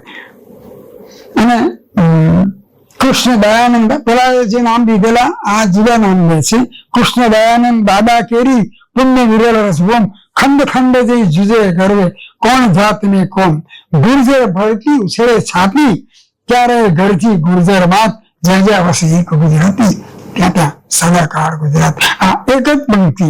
અને આ તો પાછું આ બધા જે અષ્ટભક્તિના કાવ્યો છે ને એ તો જાહેરમાં એ વખતે ગવાયા છે. ગુજરાતી સાહિત્ય પરિષદના અધિવેશન પણ ગવાયા છે. એટલે એ ખબરદાર પોતે કે ના કે, પણ ખબરદાર તે વખતે ખરેખર લોકપ્રિય કવિ અને લોકપ્રિય સારસ્વત હતા, ઘણા લોકપ્રિય હતા. એમને ઘણું માન મળ્યું છે. એમના ઘણા કાવ્ય સંગ્રહો પાઠ્યપુસ્તક તરીકે મુકાયેલા છે. એ પણ બતાવે છે કે કેટલા એ રીતે પોપ્યુલર હતા. બીજું કે ઘણી વાચક વર્ગ એવો હોય છે, દલપતરામના જમાનામાં વાચકો માંગતા હતા. દલપતરામને પણ કેટલાક વાચકોએ પૂછેલું કે કવિ તમારી ઘણી કવિતા અમને અઘરી લાગે છે. આજે મને હસવું આવે કે દલપતરામનું કવિ છે, પણ દલપતરામને સરસ જવાબ એમાં આપ્યો હતો. એ જોવા જેવો છે. દલપતરામે કહેલું કે જેમ જેમ તમે વધારે કવિતાનો અભ્યાસ કરતા જશો ને એમ જે અઘરી વસ્તુ છે તે પણ તમને સમજાતી જશે. એટલે રાહ જોવાની હોય. દલપતરામ રાહ જોવાનું કહેતા હોય, પણ ખબરદારે રાહ જોવાનું કહ્યું નહીં આપણને. ખબરદારે કહ્યું કે એમની કવિતાની વાત એમને આમ થયું કે મારું કદર થઈ નથી, આમ થયું છે તેમ થયું છે. એમની મેં કહ્યું ને કે એક વસ્તુ ફરી મારે વાંચવી છે. એમની જે વાંધાઓ હતા ને એમને જે વિવેચન કર્યું છે આકરું એમના સમયના, આજના નવીન સાહિત્યમાં દેખા દેતો કેટલો કચરો, એવું ઉપશીર્ષક કરીને કહે છે. આજના આપણા નવીન સાહિત્યમાં પશ્ચિમના પૂરના ગંદા પાણીનો પુષ્કળ ભેળ થયો છે. જે પશ્ચિમ પરસ્થી છે, જે પાછળના સમયમાં પણ આપણને પશ્ચિમ પરસ્થીને કારણે આપણા સર્જકોને ઘણું વેઠવાનું ગાળો ખાવાનું આમ હતું. જ્યારે પશ્ચિમનું એટલું પથ્ય અને પુણ્ય રૂપ હોય એવી માન્યતા ઘણાની થઈ ગઈ છે. સ્વતંત્રતાનો અર્થ સ્વચ્છંદતામાં ઘટાવાય છે. સંયમને ધર્મ માર્ગમાં ધ્યેય વિનાની સ્વતંત્રતા સ્વચ્છંદતામાં પરિણમે છે. એમ પછી ફંટાઈ જાય છે. એમને જે કહેવું હતું તાતું રહ્યું છે અને આપણે એ પણ નથી. અને ભગવંતરાય વિશે અને નાનાળ વિશે એમને આવું ઘણું કહેવાનું થયું છે. પણ હવે મારે એક બીજી વાત કરવી છે. ગુજરાતી કવિતાની રચના કળા નામનું એક પુસ્તક કર્યું. ઠક્કર વસંતી વ્યાખ્યાનો માટે એમને નિમંત્રણ મને કર્યું. એ છંદશાસ્ત્ર પરનું છે અને બહુ જ મોટો પ્રોટેસ્ટ છે, બહુ જ મોટી મહત્વાકાંક્ષાથી કરેલું છે. એમને એ કહ્યું કે ગુજરાતીમાં જે કવિતા લખાય છે એ ગુજરાતીની કવિતા વાંચીએ છીએ ત્યારે ઘણી કૃત્રિમ લાગે છે. અને એટલે એમણે પોતે એક છંદ શોધી કાઢ્યો અને સોનેટને બદલે ધ્વનિત શબ્દો વાપરીને કર્યું. એમના બીજા જે લય વાળા હતા એમાં પણ એમણે ગુજરાતી ભાષા જેવી બોલાય છે તેવી લખાવી જોઈએ. હવે અહીંયા મોટો પ્રશ્ન છે, એની થોડીક વાત મને કરવી છે, કારણ કે બહુ ટેકનિકલ પુસ્તક છે એટલે એની બહુ મોટી ચર્ચા કરી શકાય અત્યારે, પણ કરતો નથી. માત્ર એક જ વસ્તુ, ખબરદારમાં ક્યાં ભૂલ થયેલી, ખબરદારમાં ક્યાં મુશ્કેલી થયેલી. અને મુશ્કેલી આપણે આજે બતાવીએ છીએ એમની, એમના સમયમાં એક બીજા મોટા પારસી વિદ્વાન સંજાનાએ બહુ બહુ બહુ શક્તિપૂર્વક, બહુ વિદ્વત્તાપૂર્વક એમ સાબિત કર્યું કે ખબરદાર જે પોતાનું જે એમનો થીસીસ છે, એમનો જે ખ્યાલ છે એ ખ્યાલ કેમ ભૂલ ભરેલો છે. અત્યારે આપણે એક જ વાત કરીશ. જે ગુજરાતી ભાષા સંસ્કૃતમાંથી જે બધી ભાષાઓ આપણે ત્યાં આવી એમાં ઘણી વખત સ્વરોની જે સ્વરો છે આપણા, એમાં કેટલાક સ્વરો જેને આપણે દીર્ઘ સ્વરો કહીએ છીએ કે જેને રસ્વ સ્વરો કહીએ છીએ, એનાથી પણ વધારે લંબાતા સ્વરો હોય, એની સાથે ઘણા ટૂંકાતા સ્વરો. દરેક ભાષામાં જુદી જુદી સ્થિતિ છે. દાખલા તરીકે એક મસ્ત શબ્દ છે, તો ગુજરાતીમાં મસ્ત શબ્દમાં મસ્ત એવું નથી બોલાતું, પણ મરાઠી ભાષક મસ્ત એમ જ બોલશે. એટલે કે જે અ છે આપણે ત્યાં ગુજરાતીમાં જે અંત્ય અ છે એ અંત્ય અસ્વરિત છે અથવા તો અર્ધસ્વરિત છે, બોલાતો નથી. જેમ કે અમદાવાદમાં જે અમદાવાદ એમ નથી બોલતા આપણે, અમદાવાદ એમ જ બોલીએ છીએ. એટલે છેલ્લો દ અને બે સ્વરો જયારે પાસે આવતા હોય, બે અ પાસે આવતા હોય ત્યારે બીજો એ અસ્વરિત થઈ જાય છે. અમદાવાદમાં મ પણ એ રીતે અસ્વરિત છે. અમદાવાદ એટલે અનો અમદાવાદમાં અ જે સ્પષ્ટ સંભળાય છે એવો મામાનો અ સંભળાતો નથી અને દનો પણ નથી સંભળાતો. આ ગુજરાતી ભાષાની બોલાતી ગુજરાતી ભાષાની આ ખાસિયત છે, અસ્વરિત અની. હવે બીજું શું કે જે ગુજરાતી છંદશાસ્ત્ર છે, તો ગુજરાતી જે છંદો છે એની પરંપરા સિદ્ધિ સંસ્કૃતમાંથી આપણે સ્વીકારી છે. એટલે ગુજરાતી કવિતા જે છંદમાં લખાઈ, સંસ્કૃત યુક્તોમાં લખાઈ, એ ધર્મથી માંડીને છે ભલે ઉમાશંકર બધામાં એમાં જે અ છે તે સ્વરિત છે સંસ્કૃતની જેમ. ગોકળ ગળાય જેમ તો હું આખું બોલાશે, અને ગોકળ ગળાય તો એ આખું બોલાશે, એટલે કે સ્વરિત બોલાશે. આપણે આખું એક વાત. તો આ જે મુશ્કેલી છે આપણી, મુશ્કેલી અથવા તો આ જે ખાસિયત છે એ પછી તો શું થયું કે માત્ર સંસ્કૃત યુક્તમાં જ નહીં, પારંપરિકમાં પણ અને ગીતોમાં પણ આ જે અ છે, અ નામનો જે સ્વર છે એ આપણી કવિતામાં એ હંમેશા સ્વરિત રહ્યો છે. અને એટલે ખબરદારને એ કૃત્રિમ લાગ્યો. સંજયને બે વસ્તુ બતાવેલી કે એમણે જે નવો છંદ શોધ્યો છે એમાં પણ કૃત્રિમતા તો આવી છે, કારણ કે કલા માત્ર કૃત્રિમ હોય છે.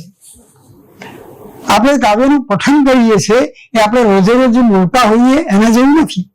કેટલાક એકદમ પ્રવાહી કાવ્યો હોય તેમાં પણ જયારે કાવ્યનું પઠન થાય ત્યારે એમાં એના પઠનનો લય સાચવવા માટે એને આપણે બોલચાલની ભાષાની રીતે જોવા બેસીએ તો એ કૃત્રિમ લાગે. નાટકના સંવાદો વિશેમાં આવું કહી શકાય કે એ બોલચાલની ભાષા કરતા સહેજ જુદા છે, કારણ કે એની ચીજો રાખવા અને કેટલીક વસ્તુ અહીં ઉછકવી પડે છે, હાઇલાઇટ કરવી પડે છે. એ વસ્તુ એને બતાવી. હવે મારે એ કહેવું છે કે આજે હમણાં પણ 2 વર્ષ પહેલા પણ એવો પ્રશ્ન થયેલો કે આપણે ત્યાં જે હાઈકો લખાય છે, બાબુ સુથારે એવો મુદ્દો ઉભો કરેલો. એનું નામ લેવા માટે વાંધો નથી, કારણ કે ભાષા વિજ્ઞાનમાં જાણકાર છે પણ છંદશાસ્ત્રના જાણકાર નથી. એની મુશ્કેલી શું થઈ કે એમણે કહ્યું કે આપણે જે 5-7-5 વાળું જે હાઈકુ છે એમાં ઘણી જગ્યાએ અક્ષરોનું ખંડન થાય છે. એનું કારણ અસ્વરિત. એટલે જે સંધાનાએ નિરાકરણ કરેલું કે સંધાનાએ જે બતાવેલું કે ભાઈ આમાં તો આવું છે, તે પછીના વિદ્વાનો પણ સમજી શક્યા નથી. પણ ગુજરાતી કવિતાની રચના કળા એ બહુ મોટો પ્રોટેસ્ટ છે અને ખબરદારના ઘણો શ્રમ અને ઘણો શક્તિ એની પાછળ મુકાયેલા છે અને પોતાના મતને સ્થાપિત કરવાના અનેક રીતે ઘણા મોટા પ્રયત્નો કર્યા છે. આખું પુસ્તક કર્યું છે ગુજરાતી કવિતાની રચના કરવા. છેલ્લે મારે જે વાત કરવી છે તે એ છે કે અમુક સમયને કોઈ કવિને આજે જયારે આપણે તપાસીએ છીએ ત્યારે આપણને પોતાની મુશ્કેલી પડે છે. આપણે આપણી જાતની વંચના ન કરીએ તો આપણને લાગે કે એ વખતે જે બધાને ઘણું ગમ્યું હતું કે આજે આપણને કેમ નથી ગમતું. એવું જ આપણી અદ્યતન કવિતા વિશે પણ થયું છે ને થવાનું કે એ વખતે જે બધાને ઘણું ગમ્યું હતું તે કદાચ આજે એટલું ઘણાને ગમ્યું નથી. એટલે થયું છે કેવું કે ખબરદારની કવિતાનું વિવેચન જેને જેને કર્યું એમણે કોન્ટ્રાડિક્શન હોઈ લીધું છે. એક વખતે એમ કહેતા હોય કે આમાં કશું નથી અને પછી કહેતા હોય કે આ તો ઉત્તમ કવિતા છે. મને યાદ આવે છે કે સુરેશભાઈએ કહેલું કે સરસ્વતી ચંદ્રે આપણે વિવેચનને કસોટીએ ચડાવ્યું છે. એમ ખબરદારની કવિતાએ પણ આપણા કેટલાક વિવેચનને ખરેખર કસોટીએ ચડાવેલું. એમાંથી 2-3 બાબતો મારે એટલા માટે કહેવી જોઈએ કે જે મારી વાત છે તે વધારે સ્પષ્ટ થઈ. અને થયું હતું કેવું કે ખબરદારના કાવ્યો જેમ જેમ પ્રગટ થતા ગયા એમાં એની ઘણી પ્રશંસા થતી ગઈ. નરસિંહરાવે પણ થોડી પ્રશંસા આ બધું કરવા છતાં, ગોળો બતાવવા છતાં કરી હતી. આરામશંકરે સૌથી વધારે પ્રશંસા કરેલી છે એમની. પણ જયારે સ્વતંત્ર રીતે કાવ્ય વિશે લખ્યું હોય ત્યારે જે દોષ બતાવ્યો હોય તે, અને પછી એમનો જે અમૃત મહોત્સવ ઉજવાયો ત્યારે મંચ પરથી જે કહેવાયું એ કહેવાયું હતું બરોબર, પણ પછી જયારે છપાયું અને જયારે વંચાયું ત્યારે લાગે કે કેટલું મોટું કોન્ટ્રાડિક્શન થયું છે. દાખલા તરીકે 1-2 મુદ્દા મારે અહીંયા વાંચવા જોઈએ. અનિન્દ્રા રાવળ દર્શનિકાને માટે કવિની પરિણત પ્રજ્ઞાનું ફળ છે એવું એક વિધાન કરે છે. તો એની સાથે જ એમને પછી એમની કવિતાની જુદી આ અમૃત મહોત્સવ સિવાય જયારે વિવેચન કરવાનું પહેલા કે પછી આવ્યું ત્યારે એ બહુ સ્પષ્ટ કહે છે કે આમાં કાવ્યની ચર્ચાઓ અને શુષ્ક પૃથ્થકરણ છે, એટલે આમાં કવિતા રહેતી જ નથી. તમે જયારે કવિતા રહેતી જ નથી એવું કેટેગરીકલી એવું સ્પષ્ટપણે જયારે નિદાન કરો છો ત્યારે તમે પરિણત પ્રજ્ઞાનું ફળ કેવી રીતે કહી શકશો? એવું જ એટલે થયું છે શું કે આપણે ત્યાં આવા જે એક પ્રકારનું જે કોઈ પણ લેખકનું સન્માન થતું હોય ત્યારે એ માત્ર સાહિત્યિક પ્રસંગ નથી રહેતો, એ સાંસ્કૃતિક સામાજિક પ્રસંગ પણ થાય છે અને એવા પ્રસંગે કહેવું પડતું હોય છે. પણ છતાં ત્યાં પણ જો અમુક પ્રકારનો વિવેક રાખીને કહ્યું હોય તો મને લાગે છે વાંધો ના આવે. આજે જયારે આપણે એમની કવિતાનું વિવેચન વાંચીએ છીએ ત્યારે ખબરદારની કવિતા કરતા પણ વધારે મૂંઝવણો કે વધારે પ્રશ્નો આપણને એમાં થતા હોય છે. આ બધું છતાં ખબરદાર આજે પણ આપણી વચ્ચે એટલા માટે મહત્વના થશે કે આખી જિંદગી એની કવિતા માટે સાહિત્ય માટે એમ જરા જીવવાની લાગે એવો શબ્દ વાપરીએ તો વાપરીને પણ કહી શકાય કે ઘણી કુરબાની આપી છે, પોતાના સમયની, પોતાના સ્વાસ્થ્યની, એ બધું પણ. અને એને સતત લખ્યું. એક પ્રકારનું શું કહીશું કે પેશન હતું, એક પ્રકારનો એક જુસ્સો હતો કવિતા કરવાનો. અને કવિતા એને બહુ રિલિજિયસલી કરી છે, બહુ નિષ્ઠાપૂર્વક કરી છે. એ નિષ્ઠાપૂર્વક જે કવિતા કરી એમાં એમણે પોતાની જે શક્તિઓ નાખી, જે માણસમાં કોઈ પણ સર્જકમાં પોતાનામાં જે શક્તિઓ મૂળ હોય કવિ તરીકેની એટલી જ એમાં પ્રતિબિંબિત થવાની. તમે વધારે લખો કે ઓછું લખો. એટલે આપણે આમાંથી એક વસ્તુ જોવાની છે કે જૂના કવિઓને જયારે તપાસીએ ત્યારે એમના સમયના સંદર્ભમાં પણ જોવું જોઈએ અને આજના સંદર્ભમાં પણ જોવું જોઈએ. આપણે આજે પણ એમ કહીએ કે ખબરદારની કવિતા આવી પરિણત પ્રજ્ઞાનું ફળ છે તો આપણે આપણી અને સાહિત્ય બંનેની વંચના કરીએ છીએ. એવી વંચનામાંથી બચી જે કવિતા વાંચશે આજે પણ. એટલે મને એક વિચાર આવ્યો છે, મેં આગળ કહેલો પણ છે કે જે સમગ્ર કવિતાના જે પ્રકાશનો થતા હોય છે કે ઉમાશંકરની સમગ્ર કવિતા કે સ્નેહ રશ્મિની કે વિશ્વસની, એના કરતા વાચકને વધારે મળે એના થોડા કાવ્યોના સંપાદનમાંથી.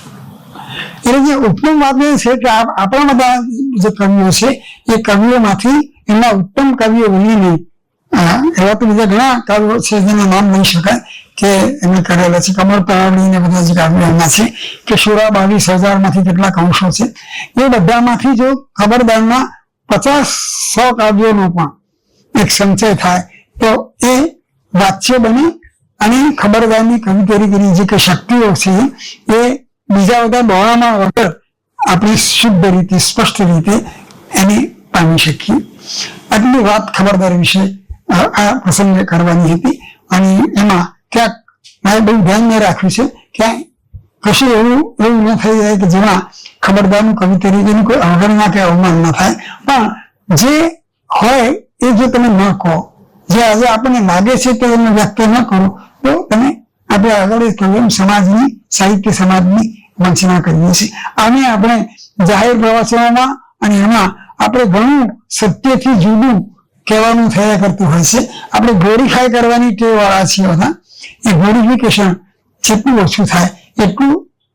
નહીં તો આઘાત શું લાગે કે ઉત્તમ છે સાંભળ્યું હોય અને પછી ખરેખર કવિતા વાંચવા બેસીએ ત્યારે આપણને આઘાત લાગે. એને બદલે એ આઘાતને જરા વેઠી શકીએ એવી પણ થોડીક વાત આપણને સાંભળવા મળી હોય તો કદાચ એ ઉપયોગી થઈ પડે. તો છેલ્લે મારે એ જ વાત કરવાની છે કે ખબરદારની કવિતામાંથી 50-100 કાવ્યોનું એક સુંદર સંપાદન થાય. મને યાદ આવે છે કે પરિષદમાં હું ને ધીરુભાઈ એમની કવિતાનું સંપાદન કરવાના હતા. 4-6 વખત બેઠેલા પણ ખરા બધું. પણ પછી એ આખી યોજના, એ આખો પ્રોજેક્ટ પડતો મુકાવો, નહીં તો એ વખતે ચેન્જ થઈ શક્યું હોય. આજે જે નવા બધા મિત્રો છે એમને મારે કહેવાનું કે હવે અમે તો હવે અમે ના કરીએ કઈ સારું, પણ અમે કહ્યું જે કર્યું તે પણ હવે તમે આવ્યા થોડા સંચાવો. અને આજે ખબરદાર વિશે આટલી વાત કરી તો તમે ખબરદારના ઉત્તમ કાવ્યોનું એક સંપાદન આપો. Thank you. બંને વક્તાઓના વક્તવ્યથી આપણને કંઈક વિશેષ પ્રાપ્તિ થઈ હોય તો ખૂબ તારીથી બંને વક્તાઓનો આભાર. માન્ય શ્રી ભાવેશભાઈ વાળા એ કવિના વતન દમણથી આપણી વચ્ચે પધાર્યા છે અને દમણમાં જ ગવર્મેન્ટ કોલેજમાં ગુજરાતી વિભાગના પ્રોફેસર તરીકે તેઓ સેવા આપી રહ્યા છે. માનનીય શ્રી રમણભાઈ સોની આપણી ભાષાના સમર્થ સાહિત્યકાર છે. તેઓ વડોદરાથી આપણી વચ્ચે ઉપસ્થિત છે. બંને વક્તાઓને વંદન, બંને વક્તાઓનો આભાર. આપ સૌ સમય ખર્ચીને આવ્યા માટે આપનો આભાર. આ કાર્યક્રમની નોંધ જે કે ગુજરાતી અંગ્રેજી અખબારો લીધી એ તમામ અખબારોના તંત્રીશ્રી, રિપોર્ટરશ્રી, ફોટોગ્રાફરશ્રીનો આભાર. એક સમૂહ તસવીર લીધા બાદ કાર્યક્રમ પૂર્ણ જાહેર કરીશું. 12 આઈસ્ક્રીમની વ્યવસ્થા છે, એની ન્યાય આપશો.